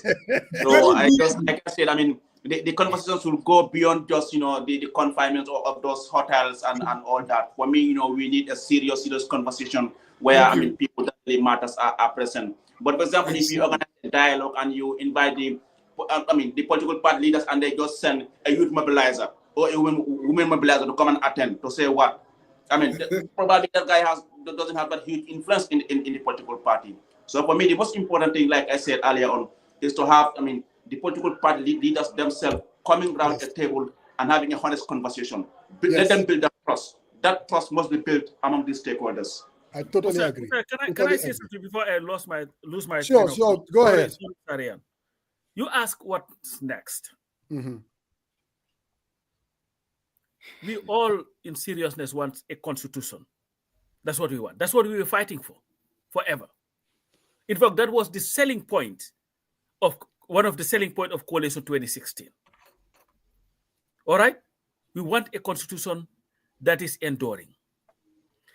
What about giving, because sometimes in legislating, you can feel the pulse of the people, feel the pulse of those that are going to vote in it. What about the government says, you know what, we are withdrawing this legislation. What we are going to do next is we are going to sit with our partners. Let's draw the list of where we had our disagreements first. All right? This can take 2 months, Musa, to do. Okay? Come to a compromise. And then come with a document and say, you know what, this is the compromise document. Let's say a document that will say, the Bar Association will come and say, you know what, these are acceptable compromises for us. The UDP will say these are acceptable compromises for us. DOI would say that. NPP would say that. All the stakeholders would say that. That has a greater chance of giving us a constitution that is not rushed, but one that we can all be comfortable with, Musa. What I believe is foolhardy is for this government to continue with this process, knowing very well that it's going to be dead on arrival. That is, if you are interested in the constitution. So maybe those of you guys who are believing in this whole thing, then maybe that's what what is wrong with taking that route, because you can do that. Government can always come and say, you know, we are withdrawing this legislation. We are going to go back to the drawing board and come up with something. Instead of going and having the draft in the cabinet with only our members, we are going to have everybody. We have listened to you guys. Let's have the president come and give a speech before the country. Or let have the minister, of justice come and do that and say, listen, we have listened to you guys. We know this is not going to pass. We saw what happened. Do you remember the bill that they were trying to, the judiciary remuneration bill? What happened to it when they believed that it was not going to pass? They withdrew. Withdraw it? Yeah. So withdraw it. And I understand what you're saying. If the government is interested in a constitution, that's what I'm saying. Barrow can still have his 15 years in power if he wants to run for a third term. But at least withdraw the damn thing. Let's go back and have that conversation and come up with an acceptable document. This is where I agree with you. Oh, you see, of course you will. I don't think you're going in a roundabout way. I do agree with you. This government, they are not necessarily interested in a constitution. I totally agree. So this whole idea of them withdrawing it and bringing all the stakeholders and change this and change that. No. Man, what I'm saying, when I said what next, I'm looking at our side, the opposition. Not only do we want a constitution that would help our democracy and help us bring about change in 2026. Man, just like you, I don't trust the government.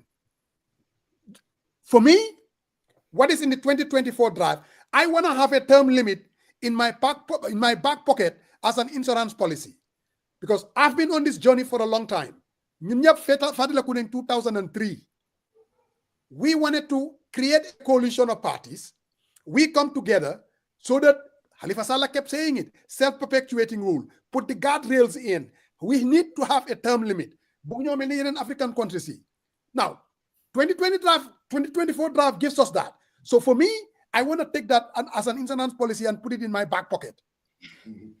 Absolute majority that Barrow will not be able to win in 2026 with less than 50% of the vote. And I know for a fact, I will roll the dice that most likely he will not be able to get that. Oh, he can get it. No, Bilai. Oh, it's my turn, so make it quick. Make it quick. Let me make my all of us are going to say something, which I think will be very... Because you go in circles, man. I just want to very quickly say something. I have to. I promise. It's okay. I'll let you. I'll be very quick. You see, when the president called for national dialogue, right? At the beginning of the year, the likes of me were like, fantastic. You know why? We felt that this was the avenue, and here maybe the president is now seeing the seriousness, and he has now identified the route that he is going to take to start discussing and negotiating with political party leaders to eventually bring a draft constitution. This is what I was saying. And you know what?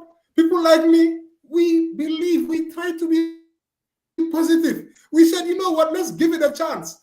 Of course, when the UDP didn't come, we published our reports. UDP didn't press it. I mean, the Hussein Dabo didn't come. Why didn't his father? But no, before you know it, the president showed his unseriousness. But I said with Yusuf Taylor, let me just finish. And guess what? Until today, you know, I've been asking to find out what was the resolution out of that national dialogue. Today, they are not telling us anything. I'm still looking at their door. I'm demanding. Let them tell us what was the resolution. This government is not serious. It is Bro, you're preaching to bring this thing. You're preaching to the choir. We all agree in a government be they really meant what they're saying, going all the way back to 2017. They will stick with the memorandum of understanding that everybody signed on to. They did not. When I wasn't born yesterday, neither am I naive. Everything that I'm saying is what I believe. Now, I could be wrong as hell. What I believe it would be in the interest of our democracy and also in the interest of the opposition bringing about change. I could be wrong. Man, I am convinced now, the way I see things, going through the 2026 under the 1997 Constitution, I think, I'm telling you, it's going to be a very difficult journey to bring change in 2026. That's just me. So for me to scramble the deck, to give ourselves a chance, I want to have a time limit no matter what. Whoever wins, at least we have a time limit that is going to take, it's not going to be easy for anybody to change. I want that as an insurance policy, irrespective of who wins. The 50+1, man, I do believe any party going forward will be almost impossible, especially if it becomes an entrenched clause. It will be impossible to win an election without the absolute majority. So this whole area of trying to just win a certain demographic group will be very difficult. Now, that gives the opposition, to me, a chance. If Adama Barrow doesn't have, let's say we get into 2026 elections. Let's say with Adama Barrow, you know what I mean? We all see them in the people's store, Momu, 40%. I'm saying, 53%. Everybody comes in, we all go through the motions. UDP comes very close, 36%. Now we go for the first time in Gambian history. We're going through a second round of voting. This is a new animal. Understand what I mean? There's going to be a lot of jockeying. The people, man, I believe that the majority of Gambians want change. You're being very optimistic. The guy had 53% the last time. And now he has amassed more political support. Musa, you're gonna have a round. I've been waiting. It's like 10 minutes. You go in circles and circles. No, Sarian, go ahead. Go ahead. All right. Thank you very much, Faramo. Because I'm going to Yusuf Taylor. You're done a filibuster. But the point that I'm trying to make, I couldn't make it. And go ahead, my brother Sarian. You are a man. Thank you very much, Flex. I think I heard a very succinct perspective of what's happening and a broader and open perspective. First of all, I think my good friend, yes, we've been here before. I asked him, I told him that you've been very, very optimistic. And that's true. I mean, you lean too much on this 50+1 and the term limit. They're good. But also think about the excessive power of the executive that is in the current constitution, the 2024 constitution. Is the 50+1 and term limit, does that trump individual rights, citizens' right, rein in excessive power of government? I mean, that's the conversation that we need to have. And again, we're going to go back to this good faith. What is in it for the government? What is in for the government? They should be serving the citizens of the country. And this is a national document. It should be, as I said, the negotiation should be in good faith. Flex just said maybe it's going to fail in the second reading. So I think here's the thing. What next? I think I will lean on what Coach said, saying that what is in for the government, what is in for the government is being upright and do what is right for the good order of our business. That's it. Go back, consult folks, look at things that you think everyone compromise on, ones that are sticking points, hash it out, negotiate. What would it take for us to compromise on this? And I think that there's a serious Why leadership. do you have to withdraw it to do that? Why can that not be done at the National Assembly? Why can But that because not be it's done? not going to be done. That's what that. Well, I'm not on Jupiter What Mars. makes you think that these people are going to withdraw it just to negotiate? Okay, You well, guys why are the ones that are naive. didn't it pass in 2020? It's the same reason why it's going to fail the next time. It's just the And you truth. think they're going to withdraw it to negotiate? Well, I don't Really? care whether they withdraw. It's not. I don't speak for the government. That is down by Jallo and Barrow to take care of that. That's where leadership comes into play. It's not my forte. It's none of my business. I'm speaking what is right. And I'm not going to get in here and say, oh, we got to do this. No. Faramos, you are entitled to your opinion like everyone else, right? So what I'm trying to say is what is realistic. I don't have a vote. The person I would call them to convince them. But they can go what of this. But what I'm trying to say is it has to be on good faith. If you are telling us to compromise on the 2024, why don't you think people have the right to say, squash this one, go back to the drawing table, negotiate with the key stakeholder? Why? Why don't you think that is not reasonable enough? If you are saying, you are championing that, oh, what people are saying that you can't reject this outright, why don't you think it's not reasonable enough to say, hey, this whole thing is dead on arrival. There's so much back and forth on it. Accusation, counter accusation. Let's draw ones that you think people are going to have majority support and hash out ones that you think we could work on and compromise. What is the difference? I think that's what we're saying. But you cannot just pinpoint and keep saying, oh, we need to do it this way. There are bad key elements in saying that. I'm not saying that. Man, Lima Moine, let's be honest. What was gazetted for the past 3 months is the 2024 draft. I'm not going to sit here and wish for something that is not on the table. The process is the process. All I'm saying is this. Let's allow what is gazetted, the 2024 draft, take it to the National Assembly. Let people take the things that they disagree with. Because there are things that are there that people believe that we should at least compromise on. We ñu jël marbles yooyu yëpp ñu teg ko ci table bi. You know, okay, let's see how this we can find a common ground. To me, loolu moo xaw a gën a, as far as the process is concerned, reasonable than what Pasamba is saying. Okay, yeah, ñoom nañ ko withdraw, and then suñ ko withdraw, then they go back to the process, and then in the barrister bringly. I don't think that's gonna happen. But here's another. If you're saying, no, hold on a second. Then why are they bringing the here's what I wanted to ask you, Musa. What is different than what you're just saying right now? The 2024 Constitution. Dauda Jallo knows damn well that there are things that ink people, that people are not going to compromise for. Why couldn't he charter a new course whereby he take those and negotiate with key stakeholders before he even you want me to answer that question? Oh, hold on a second. No, hold on a second. Let me finish. Ask me that question? Let me, I gave you an opportunity. You gotta give me. It's a rhetorical question. Let him finish. Let me finish. You can't agitate too much. If you agitate, you're gonna fail on this route because I said a dead end right here. So just give us people to ask questions, right? So my question to you is, what is different than ones that he thinks are more controversial? Invite key stakeholders, because people are very sad that there was no consultation. Okay, you know what? I'm gonna do this for the good order. Let's meet and let's talk before you even take it down to the National Assembly when you knew that it's gonna fail anyways. That's part of the legislative process, right? You count your vote if you knew that's not gonna compromise behind the scene and bring it and see what is gonna pass. What is wrong with that? What is wrong with that?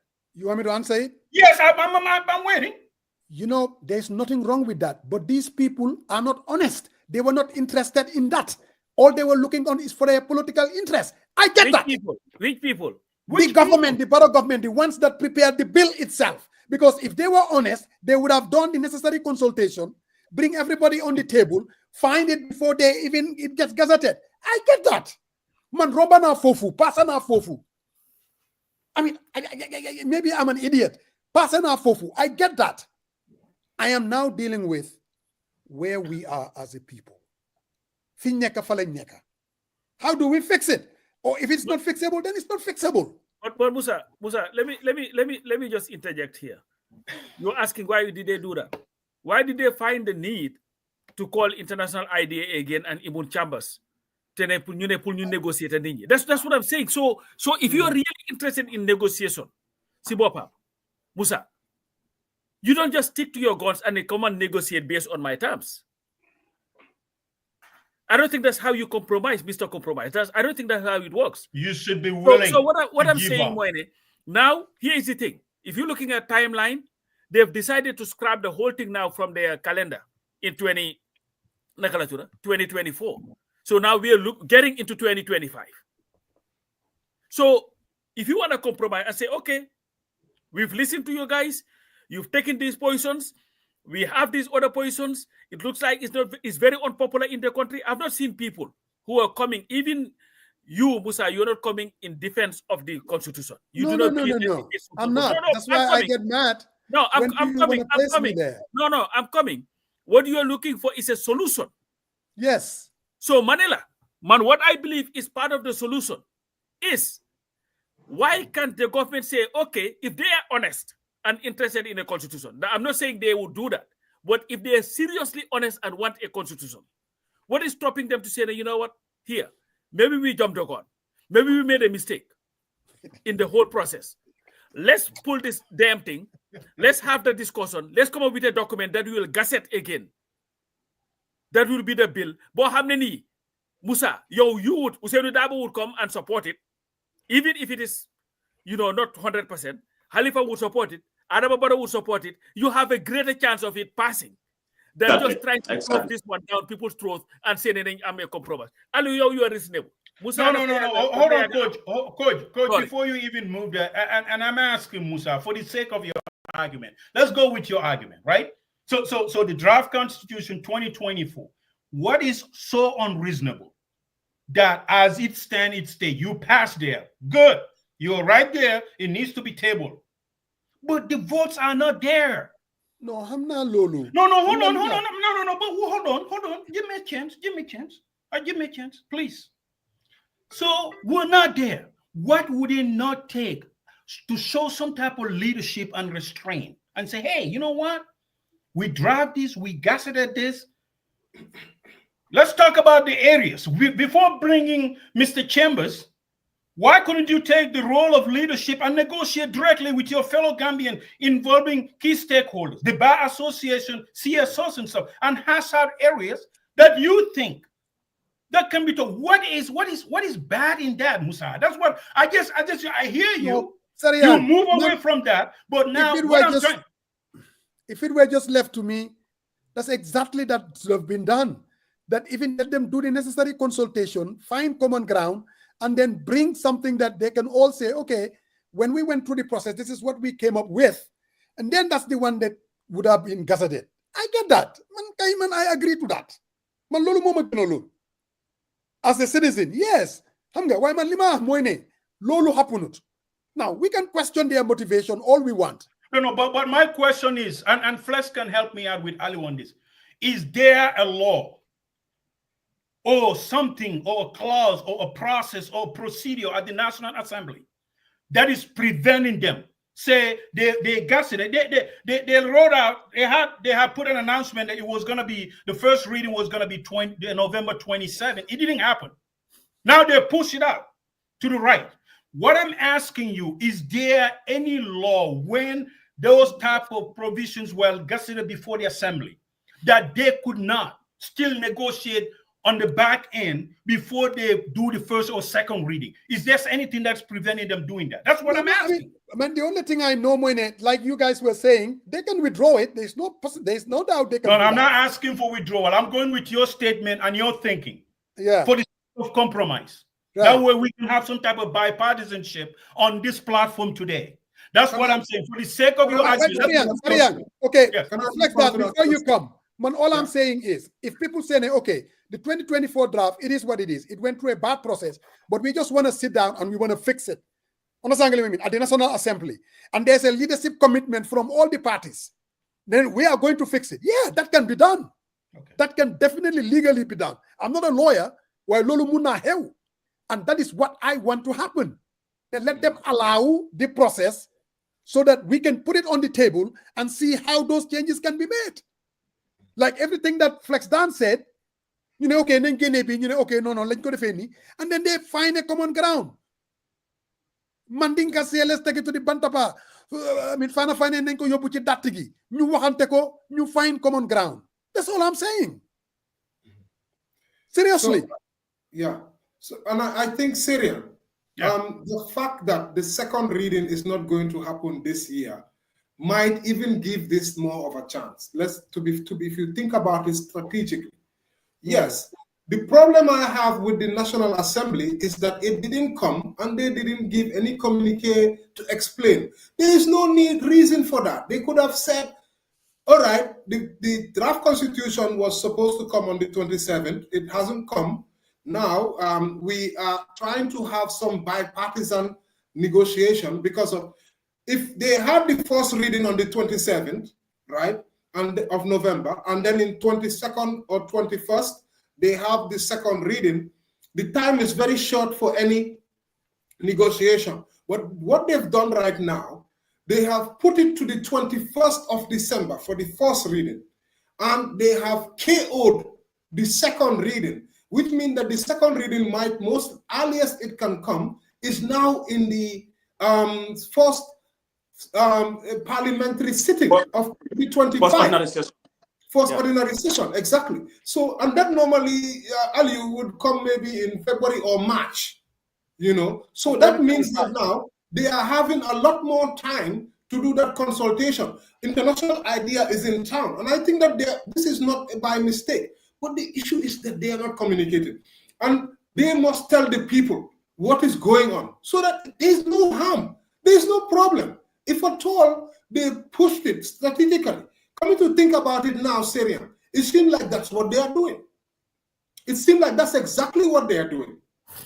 They are buying themselves some more time to find a common ground. In my perspective, if you look at it good, it seems like that's what they are doing. You saying that makes sense, but this is where sometimes, you see, when you are legislating on behalf of the people, because at the end of the day, it's a process that everybody is going to be part of. The National Assembly can pass it tomorrow, then it will come to the people. Yeah.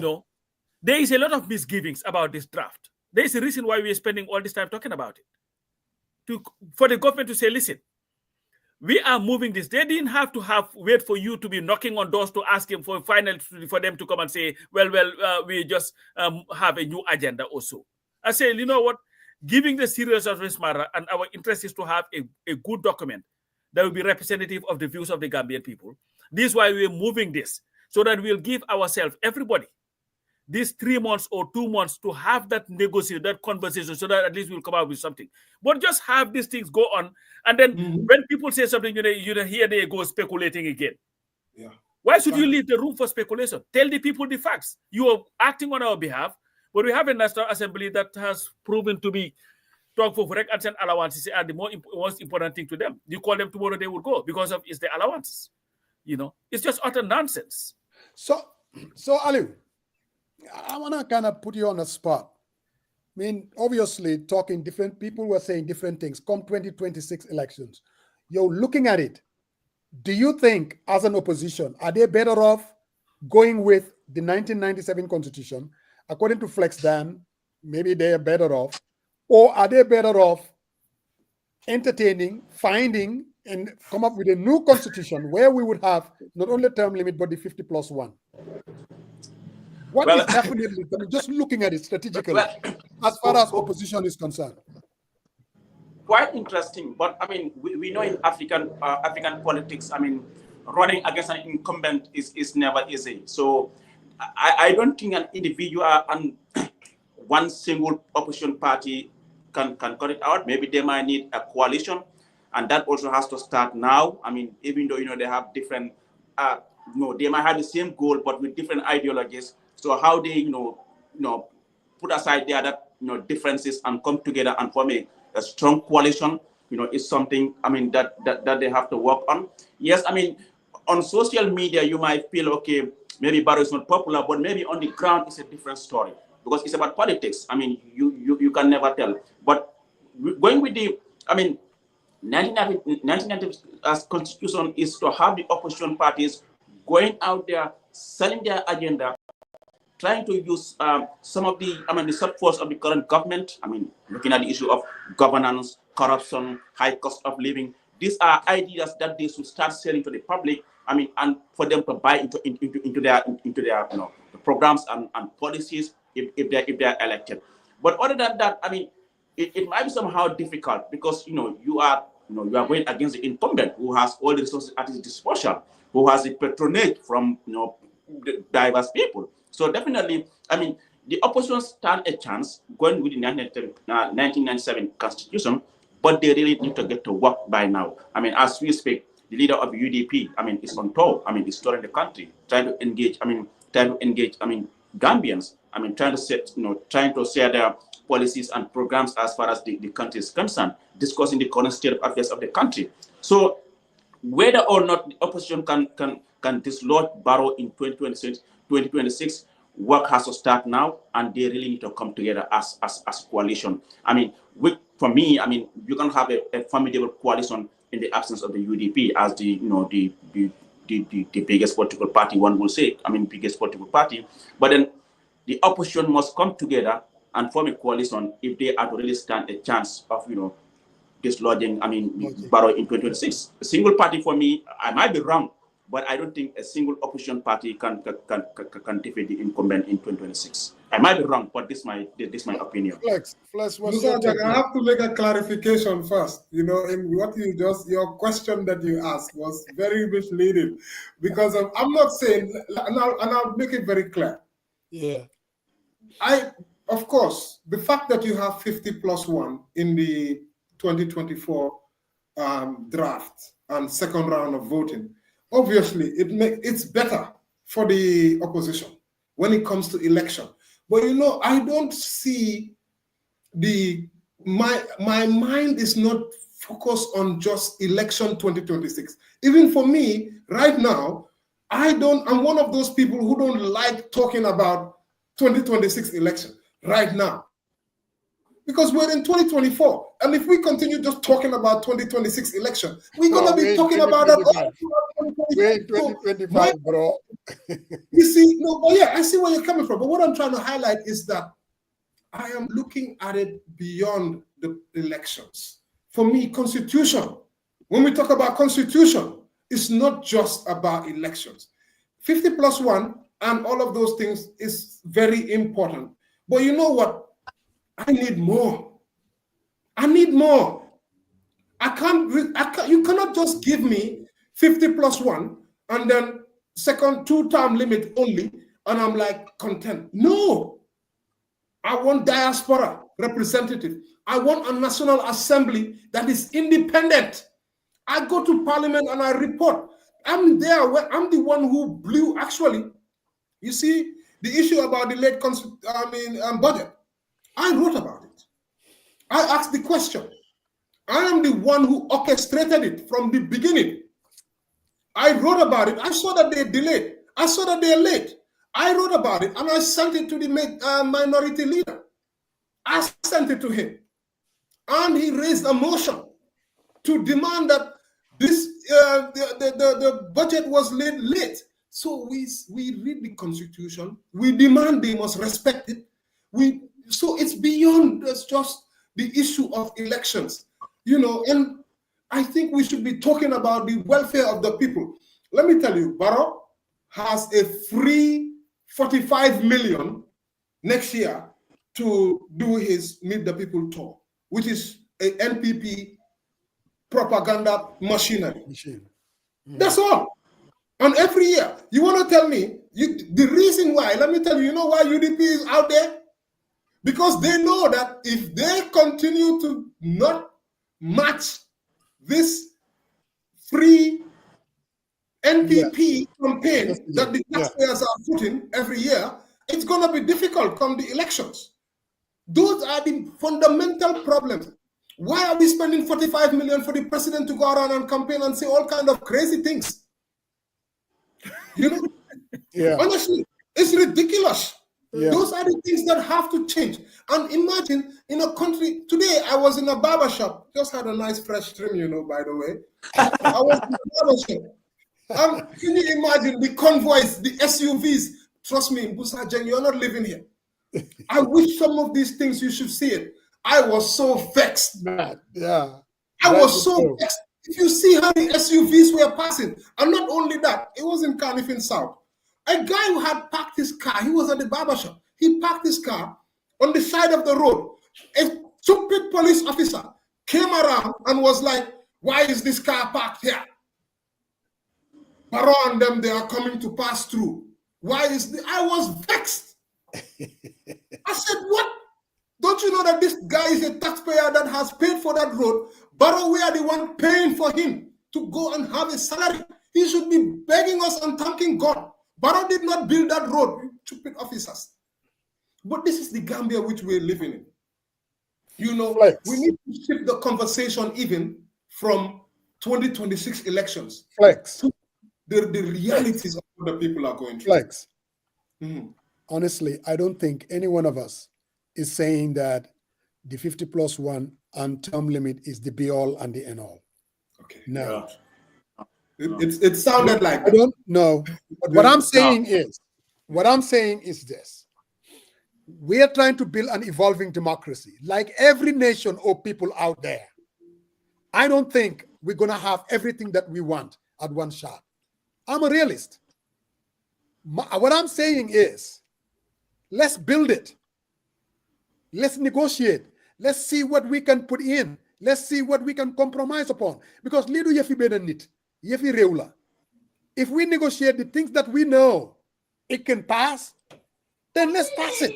Let's have the 50+1. It's important. I'm telling you, because it's about, for me, if you have that, we want to hear from the absolute majority of Gambians that will vote for you, because it's the government that can bring laws. It's the government that can bring leadership to bring about change. That's the reality. Lolu moy dega. If we had a totally different leadership, maybe we will not be sitting here talking about the difficulty, the complexity of having a constitution. If we had a transformational leader. No, but we need to think the reality. No, but the reality now is that Parliament also can't bring bills. And we've seen National Assembly members, Honorable Mo, he brought even it's, you know, so it can, the committee can actually now come up with a bill. And I feel if they reject this constitution, I will not be surprised to see the National Assembly come up with a members' bill or even a committee-led bill to include at least these minimums, which we are talking about. I will not be surprised. The current National Assembly that we have, whether it will pass is another thing. Yeah, but I will not be surprised to see that happen. Honorable Mbo on his own changed the length of the period that the budget has to be tabled. Correct. They fronted. Now, there is not unreasonable to see that the committee, it should most likely be the Constitution Committee, Human Rights, that's that particular committee. Yeah, they should be able to come up with a recommendation for these minimums to be brought. And this is not a bill which should Parliament can debate that in a day and pass it. And then it's the issue of referendum. I think it's possible. So that's why I said to you, when you keep saying what next, I don't believe that. I believe in options. And I believe that this is not the only option. And I am not going to drink a poison chalice. This 2024 draft is a poison chalice. You cannot remove the independence of the National Human Rights Commission. Imagine if they are supposed to change the renew the term of the JUF and or bring a new National Human Rights Commission. And I think we are not that far from it, you know. And then this 2024 draft is in power. Just imagine. that will be a big disaster, and remove all the independents. I think that would be a big disaster. But anyways, it's just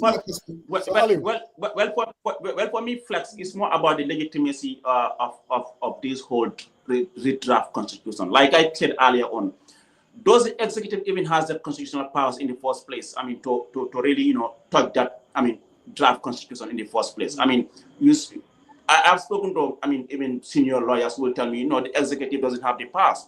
So in the first place, why would the executive just, this was done, through a due process, a highly consultative process, and people share their opinion, their views. So if there's a deadlock and then in Parliament the constitution is rejected, if you are really committed and you are really interested in bringing back this draft constitution, go back and have a proper consultation with stakeholders. But it's not proper for you just to go and sit in your executive in your cabinet room and just come up with your own ideas, and now you want to bring it back. Yes, if we talk, we are all talking about national interest. If you ask them, they'll say, okay, we are also doing this in the interest of the country. Everyone is talking about the interest of the country. But when you look at this redrafted constitution, for me, like I said earlier on, we have very good, chapters in the constitution that have been removed. So for me, the reason why it is removed, I don't know. What is the fear here? Like I said, the chapter 5 thing, leadership and integrity, is totally removed. What is the fear? I have no idea. And you talk about the issue of, diaspora voting. Yes, we can have a constitution, but to be honest with you, this is my own opinion. I doubt the diaspora will even vote in the 2026 elections. Forget it. I doubt. Even if we pass the constitution, I doubt, the diaspora is going to vote. You remember, we had this engagement about diaspora voting at an event at Mercy Hotel, Flex. And a question was asked to the minister. Can you assure us that the diaspora will vote in the 2026 elections? His response was, I can't promise, but what I can tell you, the government is committed. I cannot promise you that the diaspora is going to vote, but the government is committed. Yes. So for me, whether the government is really committed to having the diaspora voting, I don't see it in 2026 because we all know it's all about politics. It's all about politics. And you know what, Alieu? We have a huge number in the diaspora. So the only thing that can guarantee us that we will be here next Sunday, inshallah, is if our partners are with us. Okay, that's what I'm about to say, Paramos. Welcome to Kid Aisha Restaurant. We are located at 1460 Boston Road in the Bronx. We are open 7 days a week from 1 to 12 a.m. We serve Senegambian food and American soul food on Wednesdays and Senegambian food all 7 days. We do dine-in, we do takeout. We serve chebijin, chebiapa. We do mafe, we do plata, we do ebe every other day. We have yassa ganat with rice, super kanja with white rice and fufu. We serve a lot of delicious foods. For dinner, we do dibi, chicken dibi, penta, whole chicken.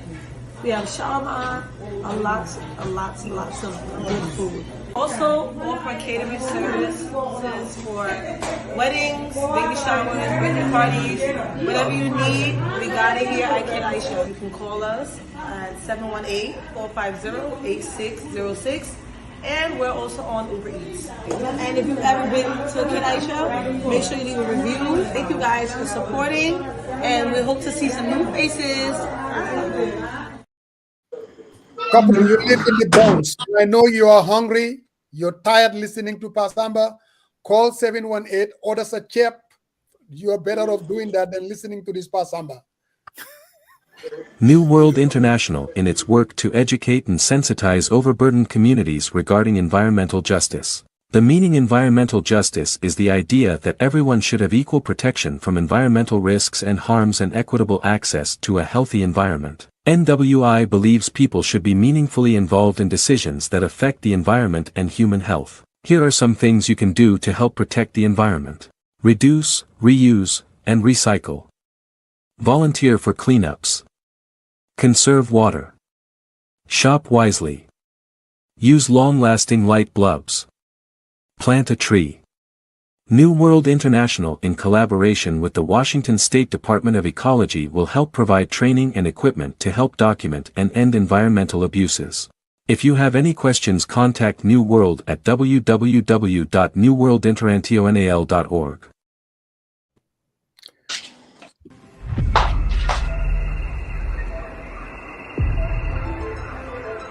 Welcome to the Gambia, a country with a rich tradition in tourism and a beacon for investors.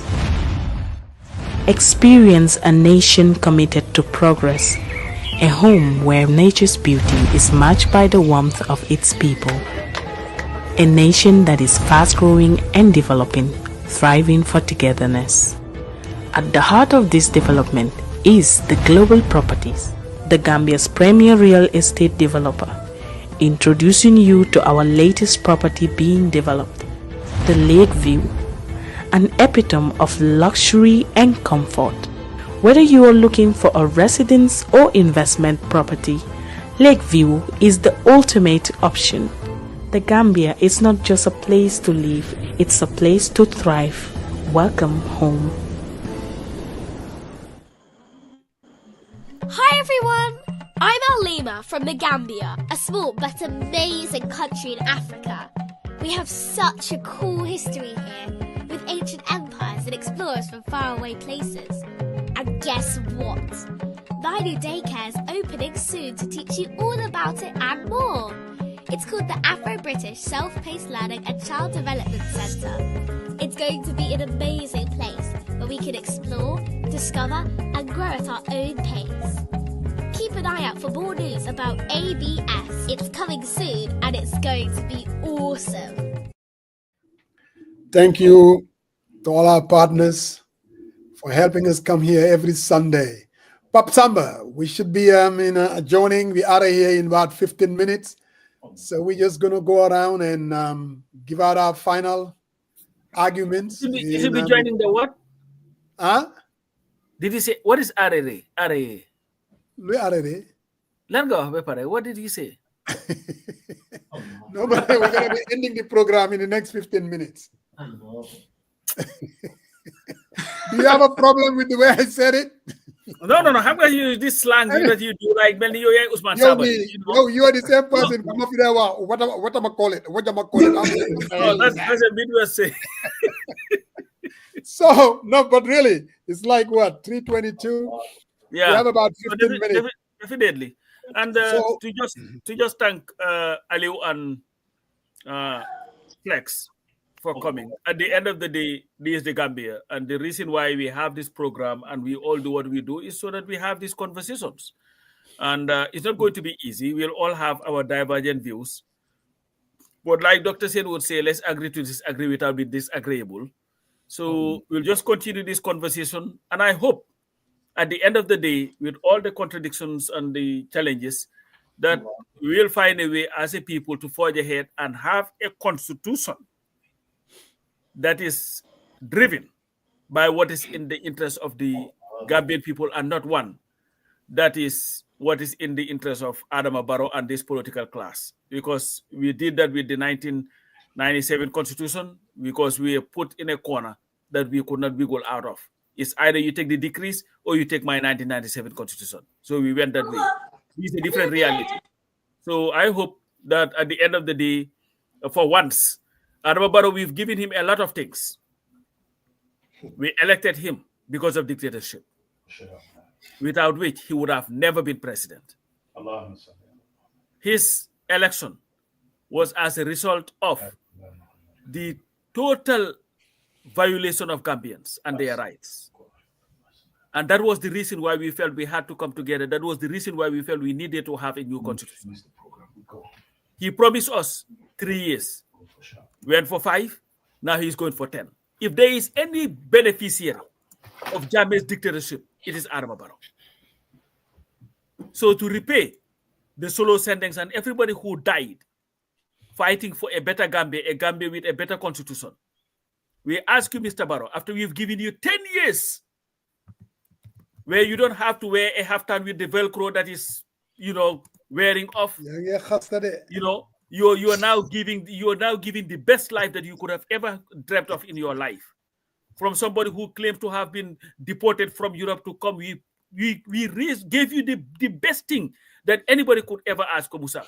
In the United States here, Donald Trump, a billionaire.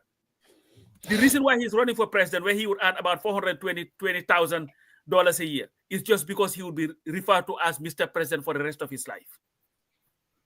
So I'm asking you, President Adama Barrow, to repay Solo Sendeng, to repay Femi Peters, to repay Singul Nyasi, whose body you have to escort in 2013 from New York to the Gambia with at least a constitution. We've given you everything, Mr. President. All we are asking you is give us something back.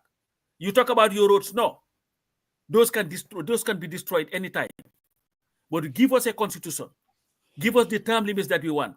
And please leave it at 2 terms. Go and live in your mansion that you've taken from the judiciary. Live there. We can give you that. All we want is please allow us to build a new Gambia where we will not have another president for 20 years. With that, thank you guys for coming. Thank you, Mr. Activist. You did not surprise. Brother Alieu. Well, Musa, thank you so much. It was a pleasure to be on the program, quite insightful, and it's really a pleasure to share such a platform with, seniors like you, Voice Coach and Sari, and I've really learned a lot from you and from my comrade, Flex Dan. Like you said, at the end of the day,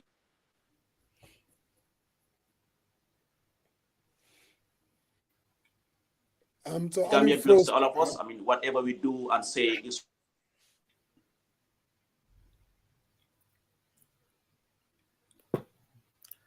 I don't think Barrow wants you to be heard. Brother Flex. What's your plan? Yes, I'm on my Wi-Fi. Maybe that's why I'm not on the QCell network at the moment.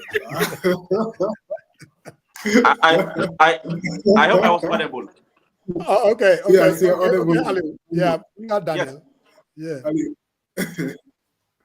I can hear you. Yeah. Go ahead, Ali. Okay. Yes. Okay, like I said, I hope at the end of the day, all the political players, all the stakeholders, we see country first. Like you said, presidents comes and go, but the country remains, and whatever is in the interest of the country should be prioritized. Like you said, in the West, people are more concerned about their legacy, not about their immediate benefits as a president.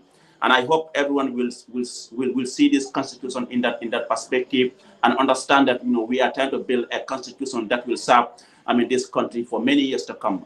So on that note, I hope everyone involved will do their part, and so reach a compromise. For a document that will serve the interest of the country and not an individual or a group of people for their immediate benefits. Yeah, thank you very much, Ali. Brother Flex. Yes, thank you so much, first of all, for inviting me to be on this fantastic and amazing platform. I first of all just want to say my name is Yusuf, Y-U-S-E-F. Okay. I get a lot of different variations to my name, which is completely fine. I'm saying Yusuf, it's completely fine. I don't mind. Some spell it Y-O-U, some put 2 S's there, but it's all good as long as it comes to the same pronunciation. But I just want us to have an open dialogue, an open conversation when we talk about the Constitution. And let us be having options. Let us not knock ourselves into a box where we feel that we don't have any options. Our hands are tied, and it's either this or we have nothing. Because of, if the main problem, I believe, with the Constitution is us, the people, even. Had we shown the executive, the parliament, that there is a price to pay when you do mess up with the 2020 Constitution against the people, by now, it would have been a different ballgame entirely. Mm-hmm. I believe the people are in the driving seat, and we need to have dialogue. We need to have compromise. And just to put in my final plug, which is running a new media house called Askanwi Online Media. You can follow it. Unfortunately, because I'm no longer on Gainako, our website has been hacked. We've been down since February. So all the publications which I wrote, even the one where I was tracking the Constitution, the 2020, how they voted, we had some amazing publications which have been gone down. Investigations on Gorgin Boop, until we've all seen what happened. God bless his soul though now. Numerous investigations which we've published have all gone down. We have now a new platform called Askanwi. If you go there, you will see the latest on the Constitution. You will see some new investigations. You will see some fact checks, especially when you talk about the Constitution. We're following it keenly. So, you can share our platform to your followers so that they can see some of the kind of stuff we do. And just to say thank you, guys. It's a pleasure. And I wish you all a fantastic week. And season's greetings, Merry Christmas and a Happy New Year as well, if we don't talk before then. Thank you, guys. Brother Sariang, Sailor, you give your last bit. I'm going to have the last word. You better believe it. No. Why not Sarian has the last word? Sarian don't say No, anything. bro. No, Musa, go ahead. Go ahead. No, Musa, you go ahead. No, Musa, go ahead. Mazamba. No, Musa, you go ahead. Sarian would have the last word today. You see, Ali, what I No, Musa, go ahead. No, he's a democracy. Go ahead. No, Musa, go ahead. Go ahead. Again, thank you, Aliu. Thank you, Flex. Like we all say, we have to put all hands on deck. 2.5 million have to be listened to. For that to happen, there has to be a bantaba, a dego, a compromise. For me, it's not whether I'm supporting the government or the opposition as far as this particular issue is concerned. I know we've been on this journey in 2020, and we know what happened. It did not help Gambia. It did not help our democracy. We ended up not having a constitution. I want to avoid that. I don't want a repeat of that. What I'm not going to resort to is the name calling, the labeling, the questioning of motivation. We've been there, done that. We've been on this journey for a long time, going all the way back to 2003. We wanted to bring an end to tyranny, also in democracy. Give our country another opportunity. Time and time again, we talked about how parties should come together, compromise, so that we can bring an end to tyranny. At every turn, each side, we could not compromise to bring an end to tyranny. With the help of God, 2 decades later, in 2016, we came to our senses. We found in ourselves a way to compromise and put the marbles and said, you know what? As difficult as it might have been for the past 2, 3, 4, 5 election cycle, let's come together and compromise. It is that compromise that brings in this new democracy. And all I'm asking for, and all I seriously believe, that it is going to take that kind of compromise among people, Gambians, citizens, and leaders, and not to question people's motivation, and put every issue that we disagree on the table and find a common ground. That can be done. Is it going to be perfect? No, it will not. Constitution building, like I said, the last piece that I wrote, that even the United States of America, known for being the beacon of democracy, it took them a while to perfect their constitution. I'm saying, let's do that. Let's give ourselves a chance. Let's find our disagreements, put it on the table, find common ground, pass something. And then, obviously, with the sole interest, what is in the interest of the Gambian people. That's all I'm asking for. All I'm saying is, nañ leen waxtaan. That's just what it is. But Sariang, you can have the last word. Thank you, Sarian. Thank you very much, Musa Jeng, the chief strategist, my boss, for yielding the floor, and giving me the last word. I appreciate that very much. And first of all, man, I have to thank Flex Dan. We appreciate the work that you're doing. I read your reporting, and I've seen Alieu a couple of times as well. Despite all the challenges, you hold the string, and you never give up. And even before we had this new dispensation, you were out there, you were very visible, and you speak your mind. And we appreciate that. But I think the fundamental question is, what kind of Gambia do we like to see? Do we like a Gambia whereby we are being held a ransom by one individual? Let's reflect on what brought us a new dispensation. Why do we stand firm against a dictator who has ruled us with an iron fist for 22 years? We came together because we don't want it. We felt, yes, we need a new type of leadership. We are all here, Flex Down and I butt head on Facebook about Barrow. I know that. I mean, I'm not going to be sad. We support him. But 10 years is enough. Barrow has to reflect on whether he is delivering. It's just not road construction, building hospitals. That's not enough. What we're talking about, what kind of Gambia do we want? A Gambia who has increased the size of government exponentially, increased the size of our debt.